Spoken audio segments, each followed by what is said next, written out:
Monsieur le secrétaire perpétuel de l'Académie royale de médecine, Monsieur l'administrateur délégué du Collège Belgique, Mesdames et Messieurs, en vos titres et qualités, c'est avec beaucoup d'enthousiasme que nous vous accueillons pour cette séance d'ouverture de la 15e session annuelle du Collège Belgique. Vous retrouver après 2 années en visioconférence, c'est une grande joie. Même si rien n'est plus totalement comme avant, qui aurait pu imaginer que l'Europe en paix depuis tant d'années allait connaître à nouveau la guerre? Quels sont les enjeux géopolitiques derrière cet affrontement?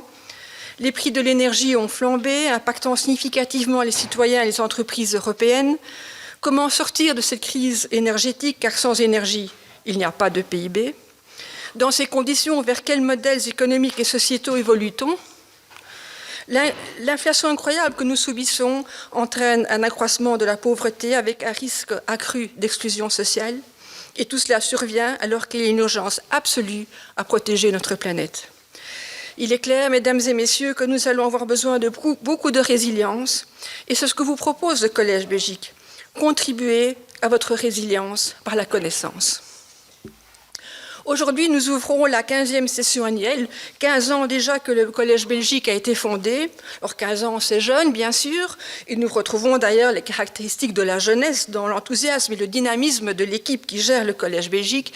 Et permettez-moi d'en profiter pour, en notre nom à tous, remercier chaleureusement le professeur Jean Leclerc, qui est administrateur délégué du Collège Belgique, le professeur Didier Vivier, qui est le secrétaire perpétuel de l'Académie royale de Belgique, ainsi que toute l'équipe, Louis Morez, Quentin Réuni, Yannor Ponsin et Kevin Saadé pour le travail immense qu'ils accomplissent pour organiser et gérer les très nombreuses activités du Collège Belgique.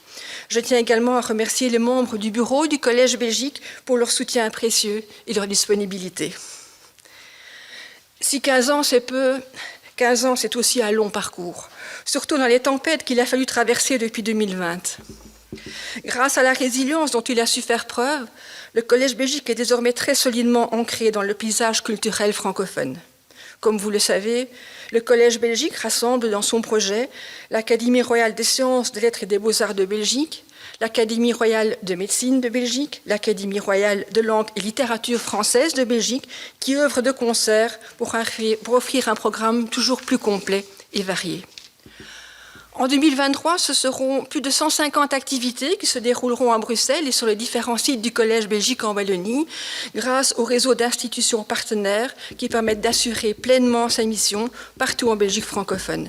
Les provinces de Namur et de Liège, grâce au soutien fidèle de leurs gouverneurs, la SBL Le Grand Liège, le Mondanéum à Mons, les Palais des Beaux-Arts et l'Université ouverte à Charleroi constituent les lieux d'accueil pour nos cours-conférences et contribuent au rayonnement de la science et des arts, qui est notre mission fondamentale. À l'étranger, nous avons l'honneur de bénéficier du parrainage du Collège de France, que nous recevons d'ailleurs ce soir. Nous travaillons également en partenariat avec la délégation générale du Québec à Bruxelles, la délégation générale de la Fédération Wallonie-Bruxelles à Paris et l'Academia Belgica à Rome.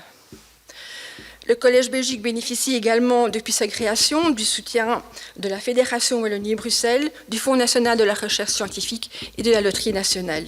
Et je tiens à remercier chaleureusement tous ces acteurs qui participent à cette magnifique initiative qu'est le Collège Belgique.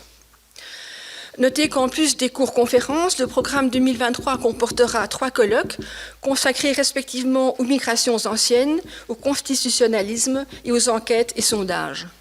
2 séminaires porteront respectivement sur la différence d'incidence et de gravité de la maladie selon le sexe, ainsi que sur l'évaluation des atteintes à la santé des victimes d'attentats terroristes. Une journée d'études est consacrée à la création musicale. Une conférence débat s'intéressera à la démocratie belge.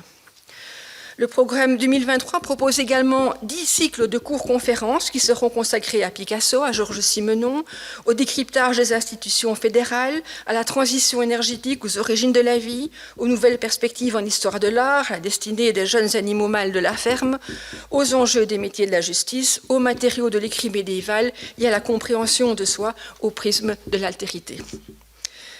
Le Collège Belgique a également le privilège, comme vous le savez, de gérer différentes chaires. La chaire Jomoth est consacrée aux sciences de l'ingénieur et sera occupée ces années par le professeur Ilya Komanovski, qui abordera les thèmes du contrôle des systèmes aérospatiaux et automobiles, dont par exemple la conduite autonome. La chaire des mondes francophones accueillera le professeur Adi Mukolé de l'Université de Kinshasa. Il s'intéressera au rapport entre technologie et société.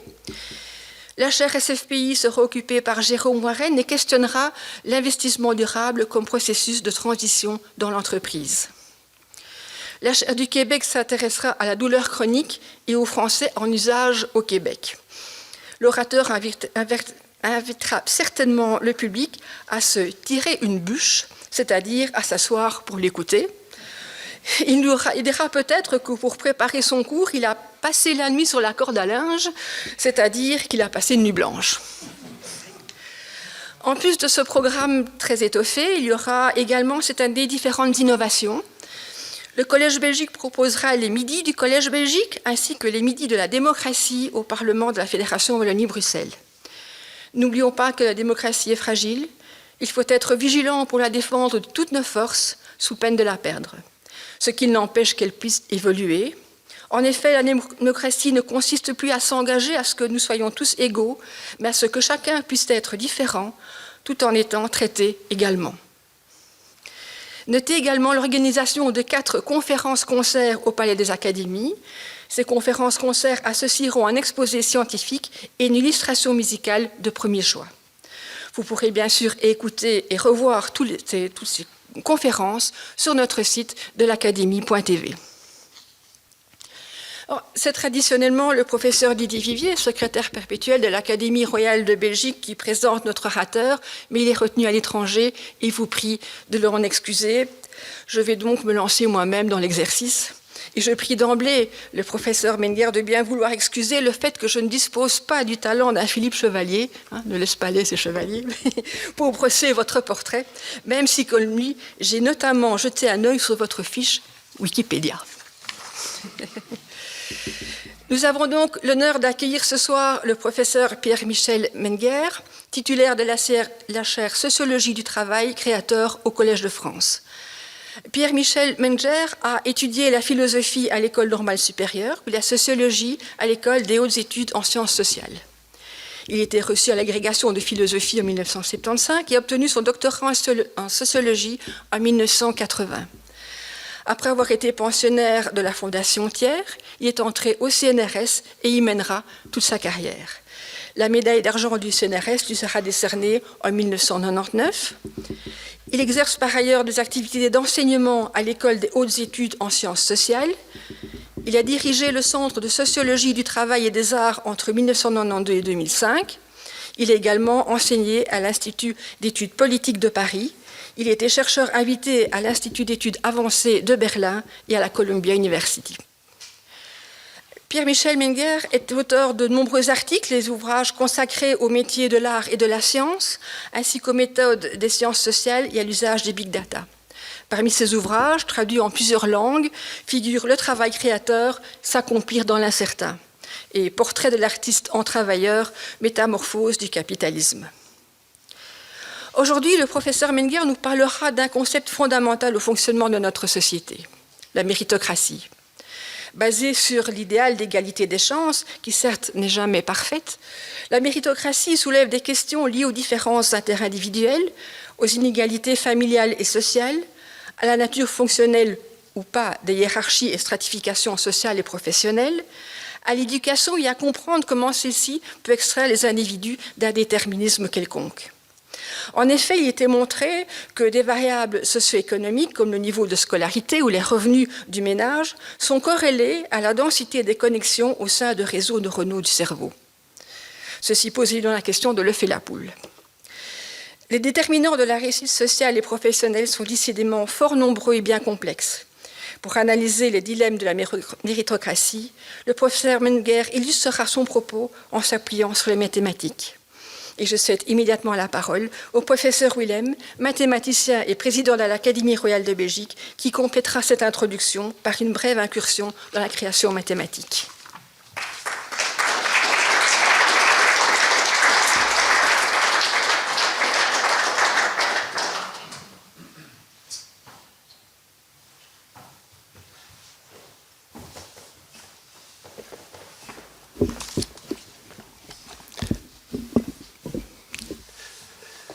Merci Madame la Présidente. Monsieur le secrétaire perpétuel de l'Académie de médecine, Madame la Présidente du Collège Belgique, Monsieur l'administrateur, Mesdames, Messieurs, en votre titre et qualité, le grand mathématicien français Siméon Denis Poisson avait l'habitude de dire que la vie n'est bonne qu'à deux choses, faire des mathématiques et les enseigner. Cette vue, peut-être un peu réductrice, pouvait être partagée par Henri Lebègue, et je voudrais en quelques minutes vous présenter Henri Lebègue comme exemple extrême à la fois de méritocratie et de création mathématique. Henri Lebègue est né en 1875, dans un milieu extrêmement modeste. Son père était typographe et malheureusement, il est mort alors que Lebègue avait 3 ans. Et la mère de Lebègue a dû assurer des ménages pour permettre l'éducation d'Henri Lebègue et de sa sœur. Ça n'a pas empêché Henri Lebègue d'intégrer le lycée Louis le Grand et ensuite l'école normale supérieure. Donc c'est un exemple extrêmement éloquent de méritocratie. Pour la création mathématique, je vais simplement vous présenter un petit exemple. En 1895, Lebègue suit le cours de géométrie de Gaston Darboux, le plus illustre géomètre de l'époque, et prend connaissance d'un théorème sur les surfaces applicables dans le plan. Alors ne vous en faites pas, c'est simplement des surfaces qu'on peut appliquer dans le plan sans les déchirer ni les étendre. Selon Cézanne, on va traiter du cylindre, de la sphère et du cône. Il est clair que le cylindre est applicable sur le plan. C'est simplement le principe du rouleau à tarte. Si vous appliquez le rouleau à tarte, vous aplanissez la pâte et donc vous faites en même temps une application du cylindre sur le plan. Pour le cône, c'est très facile aussi. Il suffit de faire tourner le cône autour de son sommet. Par contre, l'orange, qui représente concrètement la sphère, je perds mon matériel. L'orange, qui représente concrètement la sphère, ne peut être appliqué sur le plan. Quel est le théorème enseigné par Darboux?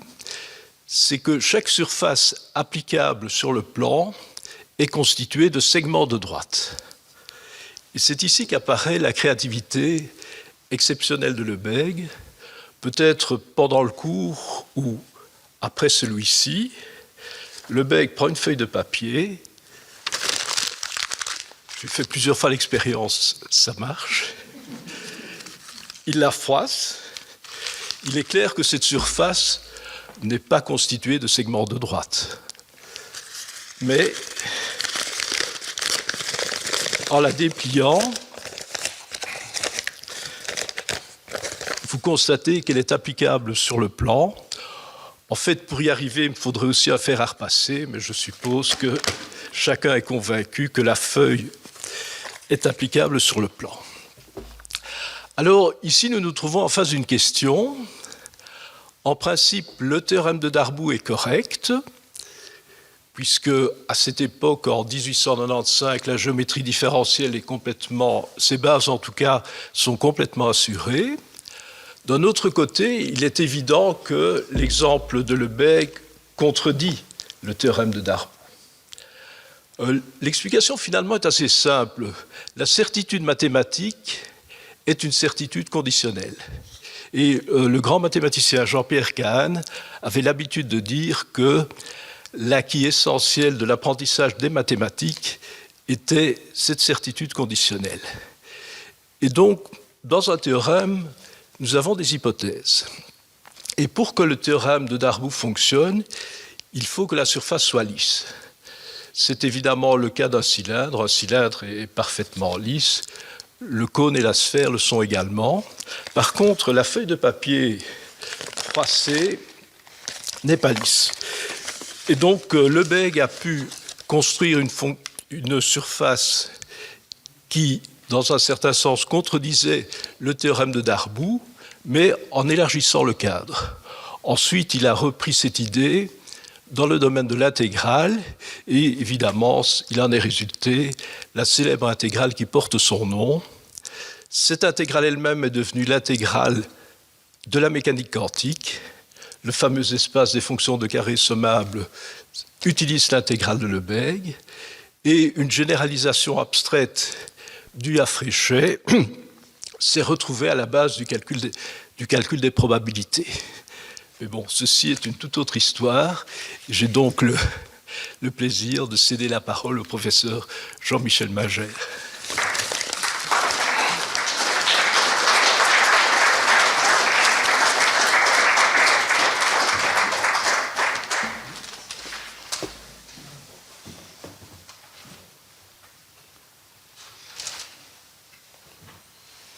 Merci beaucoup, Madame la Présidente, Monsieur le Président, chers collègues, chers amis, Mesdames, Messieurs. Permettez-moi d'abord de vous remercier pour cette invitation qui m'honore. Le Collège de France entretient avec le Collège belgique des liens forts et auxquels nous sommes très attachés. Et pour ce soir, j'en suis un ambassadeur, et je vous remercie beaucoup pour cette occasion de le perpétuer et de n'ouvrir cette année de vos activités ainsi. Je veux aussi remercier Jean Leclerc, mon collègue philosophe. Si j'ai bien compris, je suis un ancien philosophe, mais quand on l'a été, on le reste. Et puis l'équipe qui a facilité ma venue, Louis Morès et Quentin Réunis, qui m'ont très soigneusement préparé cette venue. Je suis titulaire d'une chaire qui s'appelle Sociologie du travail créateur, qui est un peu le fil rouge de toute mon activité. Et j'avais déjà eu le plaisir de venir au Collège Belgique en 2016, donner 2 conférences, et je dois dire que je reviens toujours avec beaucoup de plaisir en Belgique, à Bruxelles, et cette fois-ci, pour la 2e fois, au Collège Belgique. Et je vais vous parler sans doute assez longuement, parce que j'ai beaucoup de matériaux de ce qui figure ici dans l'affiche que j'ai reprise textuellement, de la méritocratie et des mathématiques. Je me suis intéressé aux mathématiques quand je suis entré au Collège de France parce que j'avais affaire parmi mes collègues à des mathématiciens et que j'entendais parler de sujets qui m'étaient un peu étranges au départ. On me parlait d'olympiades de mathématiques, de dialogue avec Euclide, par-delà les siècles, et tout ça m'intriguait beaucoup. Et je me suis progressivement, et vous savez, il faut vous attraper quelques signaux et vous vous dites, tiens, c'est des sujets intéressants, qu'est-ce qu'il y a derrière au juste? Et puis progressivement, parce que j'ai pu accéder, grâce à ma position au Collège de France, j'ai pu accéder à des données que je n'aurais pas pu obtenir autrement sur les carrières dans le monde universitaire et de la recherche, sur la totalité des carrières sur 40 ans. Donc c'est une énorme base de données. Et dans cette base de données-là, je me suis particulièrement intéressé aux mathématiciens pour des raisons que vous comprendrez tout à l'heure. Et puis ensuite, on a continué à travailler sur ces sujets-là et aujourd'hui, on remonte vers la base, vers l'enseignement des mathématiques. Et comme je l'ai dit dans le programme, voyons, est-ce que ça marche? Voilà, pardon. Comme je l'ai dit dans le résumé de l'intervention, on a affaire à une sorte de grand écart aujourd'hui entre des recherches mathématiques qui sont glorieuses dans certains très grands pays comme la France et les États-Unis. La Belgique a aussi de très brillants mathématiciens. Nous venons d'en entendre un et il y en a quelques autres, parfois partis d'ailleurs à Princeton ou ailleurs. Et d'un côté, nous figurons, quelques grandes nations européennes, avec les États-Unis très haut dans la hiérarchie des travaux mathématiques. Et puis de l'autre côté, ces mêmes pays ont des soucis avec la formation de base de leurs élèves en mathématiques. Et il y a des signaux d'alarme très nombreux et aujourd'hui, c'est mesuré de manière de plus en plus précise par des enquêtes et je vous en montrerai certains éléments dans la 3e partie de mon exposé. Et la question qui se pose, étant donné que les mathématiques sont devenues une ressource à la fois scientifique, mais aussi de formation et de compétences qui a un prix de plus en plus élevé, c'est ce qu'on appelle la numératie versus la littératie. La numératie a le vent en poupe. Pensez à toute l'innovation qui se fait aujourd'hui, qui contient des mathématiques.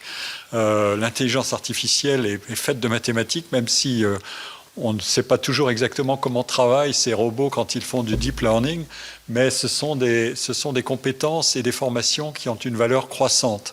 Et donc, et qui dit valeur croissante dit stratégie familiale et scolaire pour évidemment se procurer ces formations-là.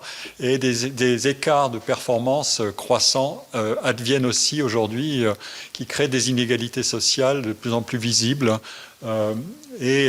Parce que c'est une affaire qui se joue, vous allez le comprendre assez vite, qui se joue entre les élèves, les établissements, les écoles, les lycées et les familles.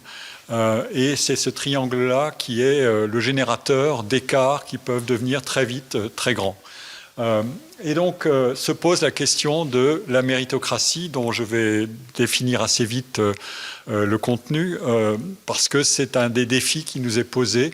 La société est fondée sur la légitimité des positions sociales acquises par les diplômes, mais si les diplômes sont acquis dans des chances de les obtenir qui sont très inégales, évidemment, se pose la question de savoir que vaut aujourd'hui une société qui repose sur l'équation diplôme, compétences, métier et mérite d'avoir réussi ses études. Est-ce que ces mérites sont stables? Est-ce qu'ils sont légitimes, étant donné qu'ils sont fondés sur des inégalités de chance qui peuvent être très importantes?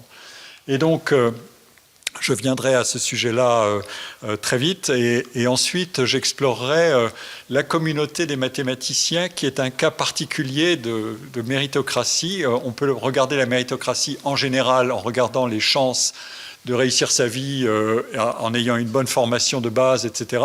Et puis en acquérant les diplômes et les métiers qui vont avec. Mais on peut aussi regarder la méritocratie comme des règles internes à des communautés professionnelles. Est-ce que je suis récompensé pour la valeur de ce que je fais? Est-ce que la compétition pour les emplois est juste ou injuste? Est-ce qu'elle est biaisée ou est-ce qu'elle n'est pas biaisée? Et j'ai mis ici dans la partie basse de cette diapositive, j'ai demandé à ChatGPT, vous savez, cet algorithme qui, je lui ai dit, dis-moi ce que tu veux faire sur méritocratie et mathématiques. Et il m'a donné une réponse qui est tout à fait intéressante. Je n'arrive pas tout à fait à me servir de ça, mais peut-être que ça va venir, je ne sais pas. Et il me dit, dans le monde des mathématiques, c'est un système qui promeut les abilities and achievements, les aptitudes et les accomplissements. Et donc, c'est quelque chose qui est positif. Les aptitudes mathématiques sont considérées, ça c'est la position de ChatGPT, sont considérées comme largement innées. Comme disait la présidente, ma collègue, c'est la poule et l'œuf, on peut discuter. Qu'est-ce qui est de l'ordre du génétique et qu'est-ce qui est de l'ordre du social? C'est un fameux sujet. Et évidemment, ce sont des mécanismes d'interaction. Mais il faut, pour obtenir un vrai succès, il faut beaucoup de travail, hard work and dedication. Et ça, vous verrez ça apparaître très vite dans l'équation du mérite, c'est talent plus effort. Si vous enlevez l'effort, ça ne sert à rien. Donc jusque-là, l'algorithme travaille assez bien. Et puis il dit ensuite, mais il y a des critiques, il y a des biais, ceux qui sont privilégiés par leur background, leur formation initiale, enfin leur milieu social, et qui ont accès à des ressources que d'autres ne peuvent pas obtenir. Et puis il y a un problème dans les mathématiques, un manque de diversité. J'y viendrai. Il n'a pas entièrement tort, je lui donnerai 12 ou 13, cet algorithme a assez bien travaillé, et simplement il introduit ensuite quelques considérations un peu nord-américaines, mais c'est normal, il a été fabriqué là-bas, et il traite beaucoup de données nord-américaines. Alors, je vais vous montrer maintenant ce que c'est que... Je vais prendre les deux termes de mérite et de méritocratie.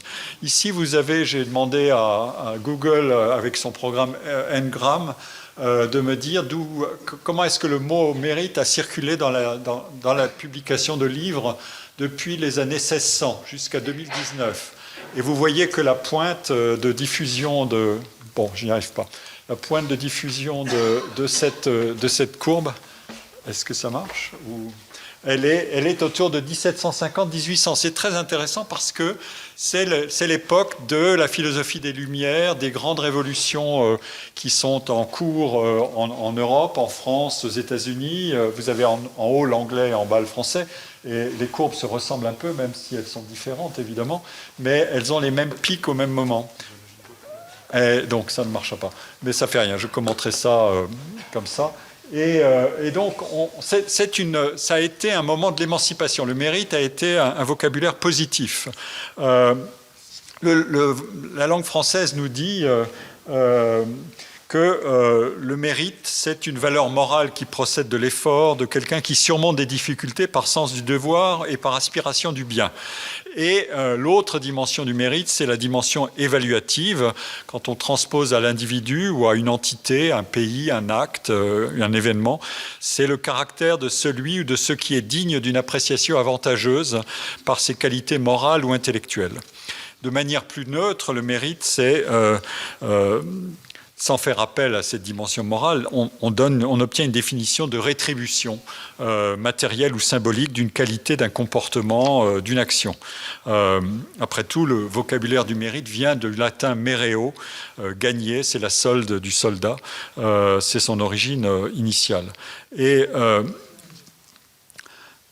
Mais faire son travail et en tirer un salaire n'appelle pas en soi une appréciation positive ou négative de mérite qui distinguerait une qualité particulière de l'individu, sauf si le niveau de salaire fait l'objet de discussions sur l'équité des rémunérations et des hiérarchies de rémunération. Il faut en fait ajouter une ou plusieurs caractéristiques à la situation de travail rémunéré pour ajouter cette dimension évaluative ou morale. Par exemple, le travailleur a su réaliser sa tâche à la perfection ou s'y est consacré dans des conditions particulièrement difficiles. Pensez à tout ce qui a été le débat autour des travailleurs pendant la pandémie.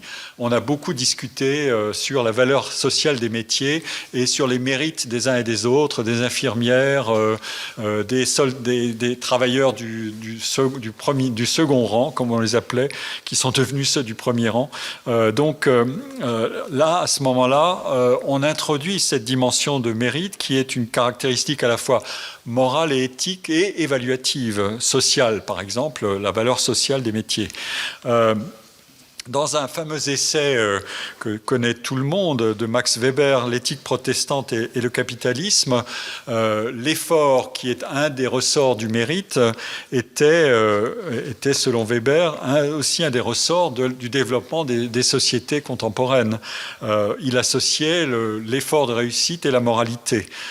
C'est un devoir moral, disait la religion protestante qui, pour Weber, a été l'un des ressorts de l'expansion des économies contemporaines capitalistes. C'est un devoir moral de fournir des efforts et de s'efforcer de réussir. Et Kant, le grand philosophe, avait dit lui-même celui qui ne fait pas ces efforts-là n'est pas moral. Autrement dit, ne pas s'appliquer du meilleur qu'on peut quand on est un humain pour développer des qualités dont on dispose, eh bien, ça n'est pas moral et ça ne mérite pas la considération d'autrui. Et donc, maintenant, on peut faire varier les contextes d'utilisation de ce mot de mérite et de cette notion de mérite. Je l'ai fait figurer dans cette liste d'imputation du mérite par toutes sortes d'exemples. J'ai emprunté ça, je l'ai adapté d'un fameux essai d'un livre de George Scher. Par exemple, Antonin méritait sa mention très bien au bac, il a travaillé dur pour l'obtenir. Cet athlète aurait mérité plus de succès qu'il n'en a eu, il s'est donné à fond. Cette candidate a mérité le poste, c'était la plus qualifiée. ce candidat à la présidentielle méritait d'être disqualifié. Il savait que la limite de dépôt des candidatures était, mettons, le 4 mars. Une infirmière, j'en ai parlé à l'instant, mérite plus que son salaire minimum parce que son travail est important et en plus, elle le fait très bien. Nadal méritait de gagner, il n'a pas fait beaucoup d'efforts. Nadal ne méritait pas de gagner, le grand joueur de tennis. Il n'a pas fait beaucoup d'efforts. Son adversaire lui a fait cadeau de la victoire car son adversaire a cédé à la pression au 5e set d'un match de tennis. Donc, Nadal n'avait pas beaucoup de mérite à gagner, c'est l'autre qui s'est effondré. Miss Auvergne a gagné le concours de beauté, c'était la plus belle participante, etc. etc. Mon collègue Alain Fischer, qui est là, qui a été le président du conseil scientifique de tout ce qui était les problèmes de pandémie en France, il méritait dans le bal des experts qui parlaient sans arrêt sur tous les plateaux de télévision et de radio. Certainement, il y en avait certains qui étaient plus experts que d'autres, et je dis là, Alain Fischer méritait d'être écouté. C'est un chercheur très réputé en immunologie, ça je le confirme. Et puis, j'en viens à Tim Berners-Lee, par exemple. Je donne 2 exemples. Larry Page et Sergey Brin méritent leur fortune. Ils ont créé Google à partir de rien et ont inventé des algorithmes qui sont une véritable innovation. Mais vous pouvez le contraster avec la suivante, qui est de dire Tim Berners-Lee, qui est celui qui a inventé le web, mérite sa gloire et les nombreuses récompenses et titres d'admiration. Il est devenu Sir, anobli par la reine, car il était à l'origine d'Internet, et en plus, il en a fait un bien commun sans breveter son invention. Donc il a 2 mérites plutôt qu'un. Et puis, je viens à ces exemples aujourd'hui qui défraient la chronique des salaires des sportifs. Mbappé mérite son énorme salaire car c'est le meilleur joueur du monde, ou un des meilleurs joueurs du monde. Mais vous pouvez introduire une autre nuance en disant Mbappé mérite d'être admiré car il a grandi à Bondy, dans la banlieue parisienne, une banlieue assez défavorisée, et il a travaillé dur, ça je le sais, pour en arriver là où il est, c'est-à-dire au sommet. Voilà. Vous avez comme ça toute une série d'exemples qui vous montrent comment on peut manier l'argument du mérite. Et dans ces exemples d'attribution de mérite, nous avons affaire à une structure qui est assez facile à décrire. On parle d'une entité ou d'une personne, on parle de qualité exprimée dans l'action, ou de réalisation et de qualité morale, ou au contraire de traits d'immoralité ou de comportements délictueux ou criminels, qui sont le contraire du mérite. Et il est question de situations favorables ou défavorables. Il ne faut jamais oublier la chance et la malchance, ou les situations incertaines, comme disait tout à l'heure notre président, le conditionnel, la certitude conditionnelle. Et donc on a un quadrilatère entre l'entité, l'attribution de valeur, les qualités et la rétribution de sanctions ou la rétribution de qualité ou la sanction de ces qualités si elles sont négatives, et on les projette dans des univers extrêmement variés. Et tout ça pour vous dire que le mérite, c'est un bain quotidien. Nous vivons, nous jugeons, nous émettons des jugements de mérite sans arrêt dans des situations extrêmement nombreuses. Le travail, la réussite professionnelle, l'action bénévole courageuse, la reconnaissance officielle du mérite. Il existe en France un ordre du mérite, la prise de risque, la réparation des dommages, la punition des crimes, la condamnation morale d'un comportement indigne, c'est dire que la personne mérite absolument son châtiment, etc. L'importance accordée à un savoir expert, le succès dans un concours face à un jury. Et donc nous avons affaire à toutes sortes de mécanismes qui étayent le jugement, l'application de règles, par exemple le droit pénal, mériter une punition ou un châtiment, les comportements, faire ou non des efforts, travailler dur, faire de son invention un bien commun, etc., ne pas forcer la règle d'égalité formelle, des caractéristiques individuelles dont on n'est pas responsable, être beau ou être jeune ou âgé, des qualités individuelles dont on peut revendiquer la responsabilité, être moralement bon, s'être donné la peine d'acquérir des compétences, des critères de justice et des compensations de l'aléa qui est favorable ou défavorable. Quand on met ensemble tous ces mécanismes, on obtient, comme l'a fait un philosophe qui s'appelle Joel Feinberg, on obtient une série de cas dans lesquels on fait des attributions de mérite Vous les avez ici, le mérite dans les concours et les compétitions, le mérite dans des opérations de notation ou d'évaluation, pour l'attribution de diplômes, de postes, de promotions, de bourses, de financement. Il y a un bel essai d'une collègue sociologue de Harvard qui s'appelle Michèle Lamont qui a étudié le jugement de mérite dans l'attribution de financement à la recherche. Comment est-ce qu'on s'y prend? Qu'est-ce que c'est que juger l'originalité, etc. Et puis ensuite des cas qui expriment des règles assez strictes d'attribution de récompenses ou de sanctions, de blâme ou d'éloges et de réparation ou de compensation. Au fond, on a ici les cas numéro 1 et 2 sont des cas de ce qu'on appelle, et je vais y venir tout de suite, de la justice distributive. C'est la fameuse théorie d'Aristote. Je fais comme nos collègues mathématiciens, ils dialoguent avec Euclide, moi je dialogue avec Aristote, ou du moins je le cite, mais on peut revenir à Aristote avec un grand profit, ce n'est certainement pas Jean Leclerc qui me contredira. La justice distributive, c'est la justice dans la répartition des biens et des tâches, et elle est complexe en fait. C'est une justice qui peut être de proportionnalité, obtenir Y en proportion de telle ou telle qualité, dans une égalité de rapport, la part de X sur la part de Y égale le mérite de X sur le mérite de Y.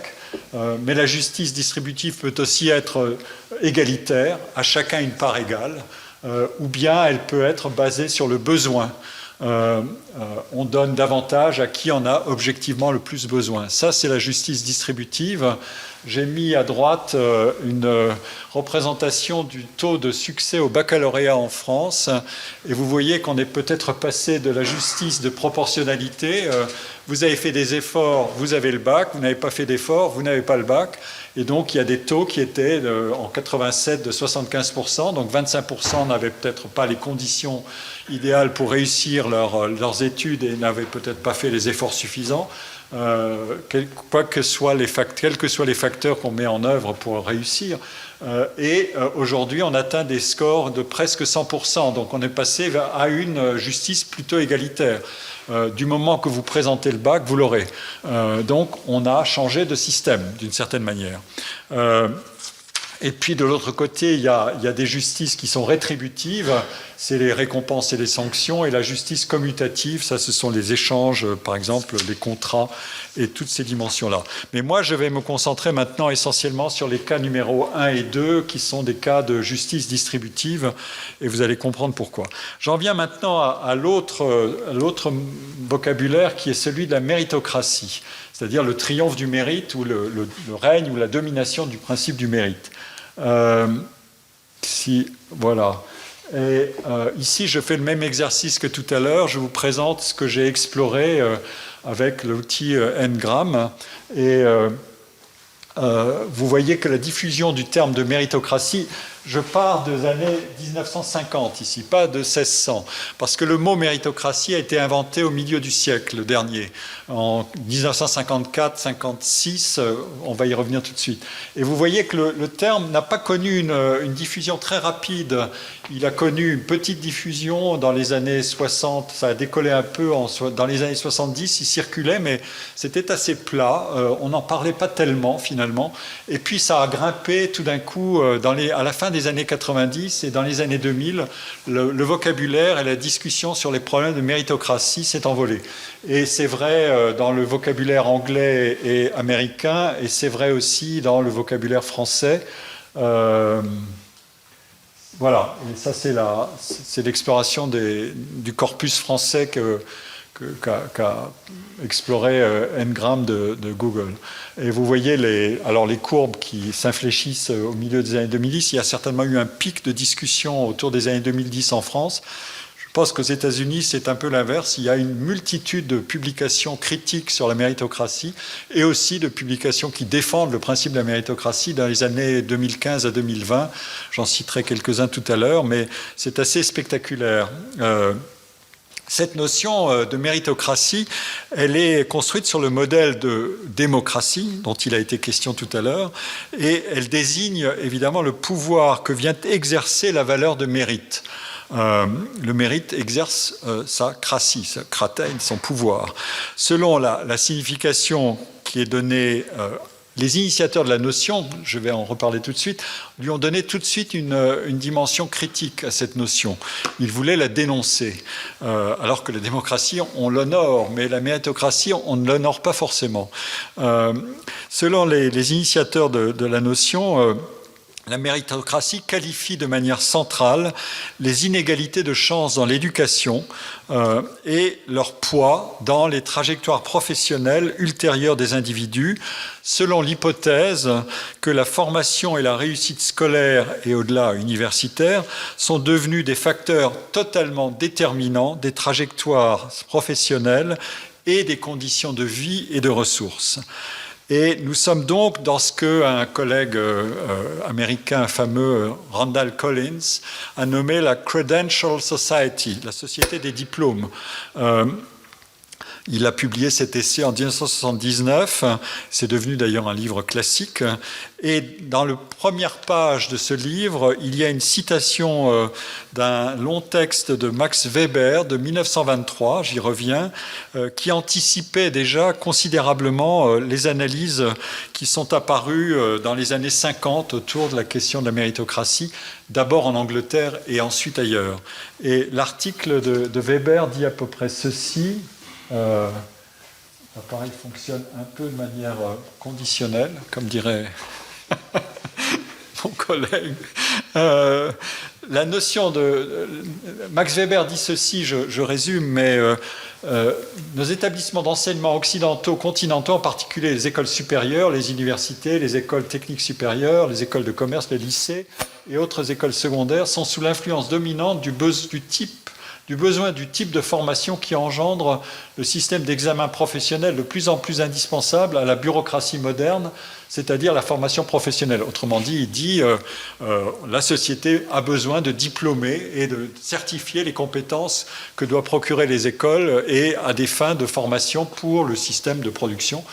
Il appelle ça la bureaucratie parce qu'il a une thèse sur la rationalisation du monde. Et la bureaucratie, c'est toutes les organisations productives, si vous voulez. Ce n'est pas simplement la bureaucratie des organisations publiques, du bureaucrate comme on l'entend aujourd'hui.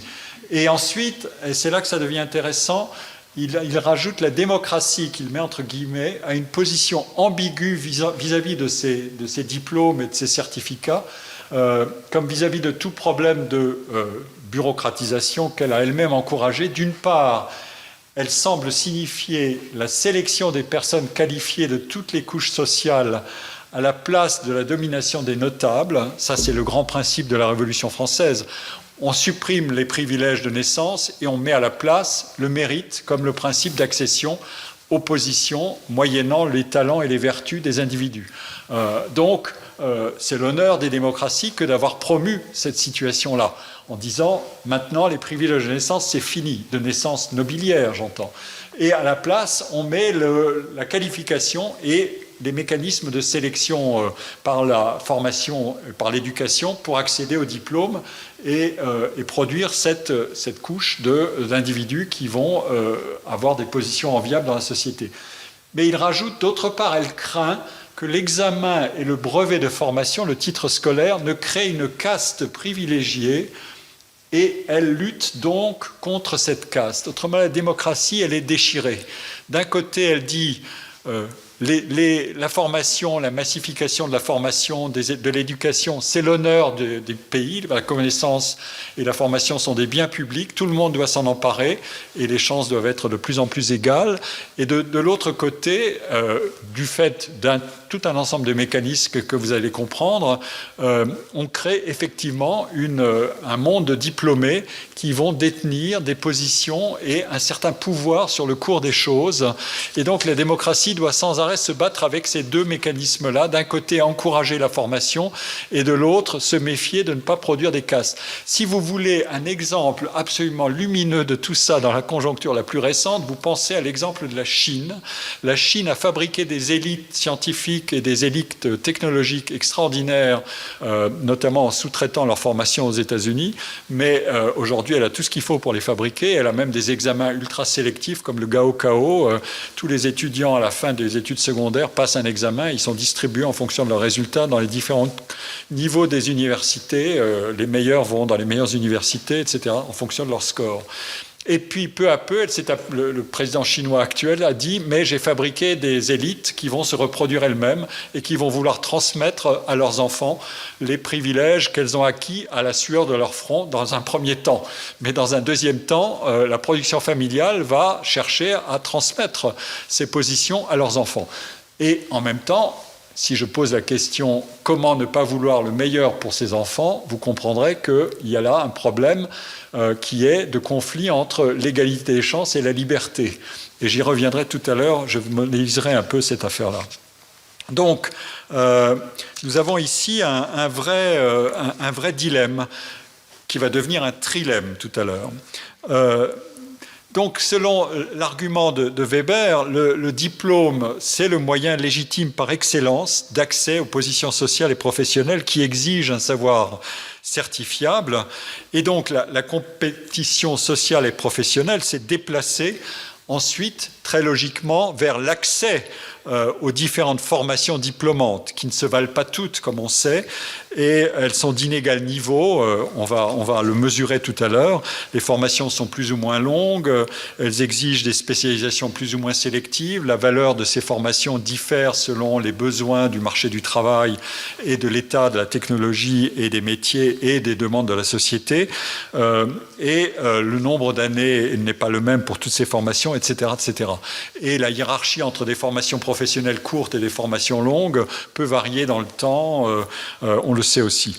Donc, un des grands sujets, par exemple, de la critique de la méritocratie, aujourd'hui aux États-Unis, c'est l'accès aux grandes universités prestigieuses qui procurent des titres très, très enviables, Harvard, la Ivy League, toutes ces grandes universités, mais qui sont des universités ultra sélectives et dans leur procédure d'admission des étudiants, et qui sont en outre des universités dont le prix des études est très élevé.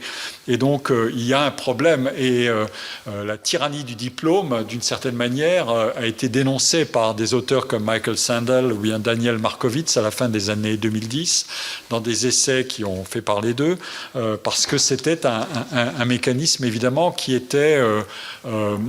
bloquait une partie de l'égalité des chances et de l'ascension sociale des individus, puisqu'ils devaient passer par les fourches codines ou les bottlenecks, comme on les appelle, de ces procédures d'admission, ceux qui étaient le mieux préparés. Et Dieu sait si les familles ont mis toutes les ressources nécessaires pour préparer les enfants très tôt à ces admissions dans les écoles des universités sélectives.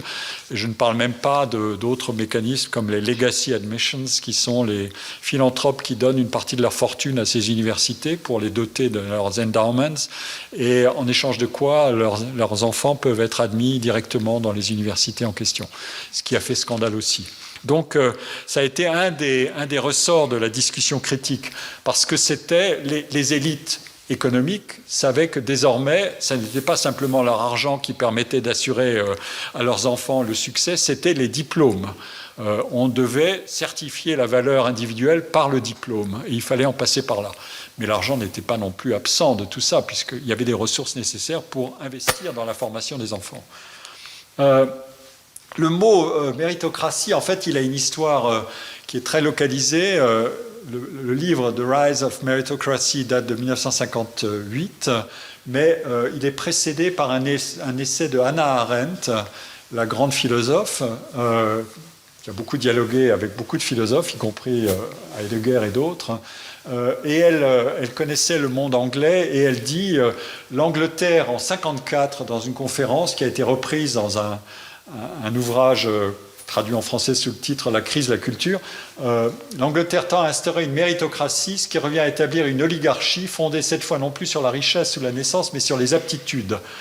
Et quand bien même les Anglais ne seraient pas tout à fait conscients, cela signifie que même sous un gouvernement socialiste, le pays continuera à être gouverné comme il l'a été depuis des temps immémoriaux, non pas comme une monarchie, ni comme une démocratie, mais bien comme une oligarchie, une aristocratie. C'est évidemment très dur, c'est de dire on n'a pas changé, au fond, il n'y a pas eu de vraie révolution, ce qui est assez radical comme critique, mais voilà, c'était sa position. Et un auteur, un journaliste anglais, j'ai mis la citation à droite, dit à peu près la même chose 2 ans plus tard dans un journal ou une revue socialiste anglaise, et ensuite ce sera repris par... est développé dans ce qu'on appelle une dystopie par Michael Young. Le livre est là. Il n'a pas fait beaucoup parler de lui au début, mais ensuite, et maintenant, il est devenu très très célèbre. C'est une histoire assez rocambolesque. Le livre s'appelle The Rise of Meritocracy 1870-2033. Donc c'est une sorte d'histoire utopique. Le livre a été écrit en 1958. Donc Michael Young se place à la fin de cette histoire, en 2033, et raconte ce qui s'est passé. Et son histoire, c'est à la fin, en 2033, 2034, les populistes se révoltent contre le système de la tyrannie des diplômes et finissent par obtenir gain de cause. Ils renversent complètement le système et ils ont eu l'appui des femmes de l'élite qui étaient reléguées dans des tâches domestiques et pour produire l'éducation des enfants qui étaient bénéficiaires du système de la méritocratie. En Angleterre, dans les années 40, on avait introduit un système de sélection pour placer les enfants dans les écoles, les grammar schools et les écoles qui étaient les plus réputées, les plus recherchées. Ceux qui obtenaient un certain score dans les tests nationaux étaient placés là. Les autres étaient priés d'aller dans les écoles professionnelles, courtes ou longues, mais certainement pas dans ces écoles générales. Et ça c'est un gouvernement socialiste qui l'avait décidé. Et donc, ça a créé évidemment des distorsions très tôt dans la carrière des individus. Et Michael Young, qui faisait partie des cercles politiques socialistes de la Grande-Bretagne, a été scandalisé par cette réforme. Et c'est un peu l'origine de sa dystopie, de sa critique. Et donc, il raconte comment le système a été abattu progressivement et le narrateur lui-même n'a pas pu finir son livre. Il a été tué par la révolte populiste contre ce système. Et donc, on a mis à bas le système. Donc, c'est une dystopie. Mais le livre mérite d'être lu dans le détail parce qu'il contient un certain nombre d'arguments que j'ai résumés ici. Il y a un principe déterministe d'organisation de la société. On dit... on fait un test de QI à l'âge de 11 ans, et puis ensuite, vous êtes distribué sur des trajectoires, et vous n'en changez plus. Ça, c'est une explication déterministe du monde dans la dystopie. Deuxièmement, les individus sont priés de faire des efforts pour réussir.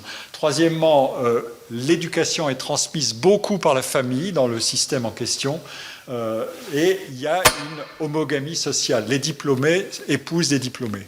Vous allez retrouver ce problème-là tout à l'heure.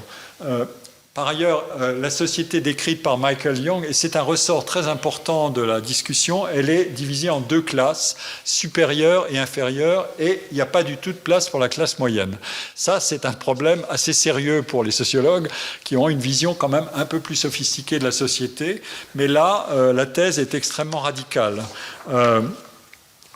Et enfin, le récit est fondé sur une histoire de lutte et de conflits violents,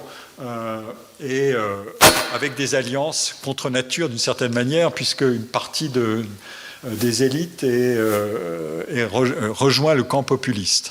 Ça, c'est ce que d'autres appellent les limousines démocrates, c'est-à-dire des individus qui sont suffisamment fortunés, mais qui votent à gauche.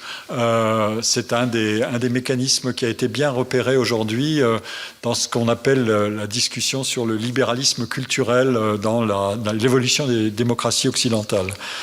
Ce sont les classes les plus éduquées qui votent en plus grand nombre à gauche, et les classes les moins éduquées en France, en tout cas, votent à l'extrême droite, ce qui est quand même assez différent d'il y a une cinquantaine d'années. Donc, l'histoire de ce livre et de cette notion est assez étrange parce que Elle a connu un succès assez relatif pendant un certain temps, mais ensuite, depuis quelques années, la chose est partie et la critique est devenue de plus en plus vive. Pourtant, dans les années 60 et 70, la notion de méritocratie, par des auteurs comme Daniel Bell, un grand sociologue américain, la notion avait été considérée comme positive. L'argument était alors que pour organiser les sociétés modernes et pour échapper à la tyrannie des privilèges de naissance, comme ceux des sociétés d'Ancien Régime, il fallait recourir à la formation, à l'éducation. Autrement dit, je mérite ce que je fais quand je ne suis pas le simple produit de mon origine. Avant que le mot méritocratie soit lui-même inventé, le mérite, comme je l'ai dit tout à l'heure, avait été conçu comme un principe régulateur positif des sociétés dès le XVIIIe siècle. La valorisation du mérite était une sorte d'idéal régulateur dans une société, et ça n'était pas une idée neuve, elle accompagnait les progrès de l'individualisme dans les sociétés modernes. Dont, par exemple, le fondateur de la sociologie en France, Durkheim, a dit que l'individualisme et ses progrès de l'individualisme se marquent par la différenciation progressive des conditions individuelles. Et c'est aussi la cause de la complexité croissante de la sphère du travail, avec l'invention incessante de nouvelles professions et de besoins de compétences de plus en plus élevés, à mesure que les innovations et les progrès techniques cumulent leurs effets. Alors, on trouve d'ailleurs dans le livre et dans les travaux de Michael Young, au-delà de ce livre-là, on trouve en fait des analyses plus complexes dans la liaison entre l'éducation et les transformations du monde du travail. Je vous donne ici les arguments. Il y a 7 motifs de liaison entre l'éducation et l'emploi. L'égalité des chances. Est-ce que c'est un idéal accessible ou inaccessible? Il y a le problème du rôle des familles, je vais y revenir. Il y a le problème de la rareté des emplois supérieurs au regard de la production des diplômés. On produit plus de diplômés qu'il n'y a de postes pour les accueillir dans des emplois qui sont à la hauteur des investissements scolaires qu'ils ont faits. Vous allez comprendre tout de suite pourquoi. Il y a le problème de la dévalorisation de soi pour ceux qui échouent à réussir ces études jusqu'au bout, dans cette compétition pour le diplôme le plus valeureux.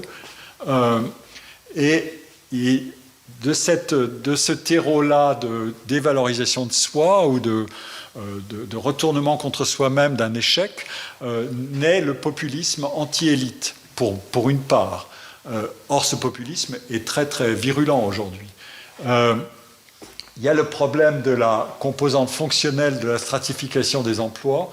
Est-ce que les emplois sont rémunérés de manière juste et proportionnelle aux qualités nécessaires, ou bien est-ce qu'ils sont rémunérés de manière totalement disproportionnelle? Regardez les revenus qu'on peut trouver dans la Silicon Valley aujourd'hui, qui peuvent varier de 1 à plusieurs centaines de fois. Ça n'est pas du tout le monde qu'on a connu dans les années 50-60, au moment où écrit Michael Young, où les salaires variaient dans une entreprise de 1 à 20 ou 30, alors qu'aujourd'hui c'est de 1 à 400. Ça, c'est un problème sérieux. Il y a le problème de la polarisation des emplois. C'est un problème de plus en plus important aujourd'hui, et notamment à la faveur de la progressive robotisation d'un certain nombre de tâches, et de plus en plus nombreuses. Autrement dit, il y a des métiers prestigieux et des métiers humbles, comme les appelait Everett Hughes, un grand sociologue de l'école de Chicago. Et puis, il y a une tension profonde entre l'efficacité productive, il faut des compétences pour être efficace, et la valeur humaine ou la valeur de la vie. Est-ce que tout le monde doit courir la même course, ou bien est-ce qu'il n'y a pas plusieurs moyens de se réaliser? Je donne une citation d'Anthony Appia, mais je vais tout de suite passer à la dernière dimension, qui est voilà, qu'est-ce qu'une vie réussie? Et c'est une question qui peut se poser à travers ces lectures qu'on peut faire de ces auteurs. Qu'est-ce qu'une vie réussie? Est-ce que le mérite a une seule dimension? Tout le monde doit courir la même course? les diplômes, les revenus, etc. Ou bien est-ce que le mérite peut avoir des dimensions multiples à condition que la société soit polychrome, c'est-à-dire qu'on ait une égalité différenciatrice horizontalement et pas à partir d'un classement vertical qu'on écraserait. C'est ce qu'écrit par exemple David Miller, qui est un politologue et un philosophe anglais, qui dit il y a moyen pour les individus de se réaliser dans quantité d'activités différentes et il ne faut pas les rendre strictement commensurables, il ne faut pas les comparer les unes aux autres sur une seule dimension. Il faut introduire plusieurs dimensions qui permettent à plusieurs modalités de réalisation de soi d'être également honorables, moyennant évidemment un minimum de ressources tout de même pour faire fonctionner tout ça. Si les uns s'éclatent dans une activité mais avec rien du tout au bout, mais ils sont très heureux parce qu'ils ont pensé qu'ils allaient y arriver, évidemment, ça ne va pas fonctionner beaucoup. Donc, il faut corriger par un certain nombre de mécanismes, mais l'idée, c'est de dire la société elle peut être ouverte à plusieurs formes de réalisation de soi. Évidemment, ça veut dire, par exemple, que le travail manuel ne va pas être systématiquement écrasé par le travail intellectuel, etc., etc. C'est une discussion qu'on a eu beaucoup aussi pendant la pandémie. Qu'est-ce que valent les différents métiers et qu'est-ce que sont les différentes métriques d'évaluation des métiers, la valeur sociale, la valeur économique, la valeur de réalisation personnelle, etc., etc. Ces discussions-là étaient beaucoup contenues dans un livre extraordinaire, Sphère de justice de Michael Walzer, qui était à Princeton, qui est un livre que je vous recommande, qui est un vrai chef-d'œuvre. Au milieu de tout ça, il y a un problème qui est très important dans la discussion sur les méritocraties. Je surveille mon horloge, mais il me semble que j'ai beaucoup de temps encore pour vous parler, puisque le jeu de la séance inaugurale consiste à ne pas vous donner trop la parole à la fin. J'en suis désolé, mais donc peut-être que les échanges ensuite permettront... Enfin bref, je fais comme je peux, mais comme j'ai encore beaucoup de choses à vous dire, j'espère vous tenir en haleine jusqu'au bout. Il y a un problème sérieux dans la dystopie de Michael Young, c'est quelle est la place exacte de la famille. On voit bien qu'elle est impliquée directement dans la formation ou dans la coproduction des compétences avec l'école et elle peut contribuer et elle peut amplifier considérablement des écarts que l'école ne parviendra pas à corriger par elle-même. Alors, vous voyez le problème et je vais le formaliser en m'appuyant sur un excellent chapitre d'un ouvrage de James Fishkin, The Dialogue of Justice, qui est paru en 1992 à Yale University Press. J'emprunte ce tableau à Fishkin. Vous avez trois principes qui sont diversement accordés entre eux et en fait, il appelle ça un trilemme. Vous pouvez en satisfaire deux, mais jamais trois. Quels que soient les deux ou trois, les deux en question, vous pouvez les prendre l'un ou l'autre, mais jamais les trois ensemble. Et c'est ça le grand problème de la situation que je suis en train de décrire. Le principe numéro un, c'est le mérite. C'est une équité, par exemple, pour accéder aux emplois. Eh bien, si vous êtes compétent, vous avez accès à un emploi du moment qu'on a reconnu ses compétences et que vous avez réussi, de même les tests d'aptitude, les examens de la fonction publique, l'évaluation des publications dans nos métiers à nous en sciences, il vaut mieux que ce soit mérité. Le bon article mérite d'être publié, le moins bon article ne mérite pas de l'être. On travaille tout le temps avec ces choses-là. Nous sommes tous familiers de cette culture-là de la méritocratie. Le deuxième principe, c'est l'égalité des chances dans la vie. Et l'argument ici, c'est de dire je ne devrais pas pouvoir prédire à partir de ce que je sais d'un nouveau-né et du milieu d'où il sort, je ne pourrais pas prédire où il va se retrouver 20 ou 30 ans plus tard. Ça veut dire que j'aurais réalisé une certaine égalité des chances, j'aurais écarté du futur de cet individu les conditions initiales de sa naissance et de son premier développement. Si la société parvenait à une égalité des chances dans la vie, elle obtiendrait cette chose-là. Autrement dit, or on sait, et c'est ça le problème, qu'à partir d'un certain nombre d'indices, par exemple le milieu social d'origine des individus, surtout la formation des parents, père et mère, on peut prédire jusqu'à un certain point. N'oubliez jamais que la science sociale est une science probabiliste. Elle n'explique jamais 100% d'un phénomène, de la variance d'un phénomène. Ça n'existe pas. Elle explique 30, 40%. Par exemple, la formation n'explique que 30 ou 40% du revenu, des différences de revenus. Il y a l'industrie, enfin, le secteur dans lequel on travaille, les conditions de travail, etc., etc. Donc, nous sommes dans un monde probabiliste. Mais tout de même, c'est beaucoup, 30 ou 40% de la variance. Donc, on sait que effectivement, la formation des parents compte beaucoup, notamment à travers des mécanismes de transmission. Et surtout si la famille est homogame, c'est-à-dire, et j'en vais vous en donner une preuve. Mais le troisième principe, c'est la liberté d'agir de la famille. C'est une liberté pour les parents de pouvoir procurer à leurs enfants autant de ressources éducatives et matérielles qu'ils le désirent.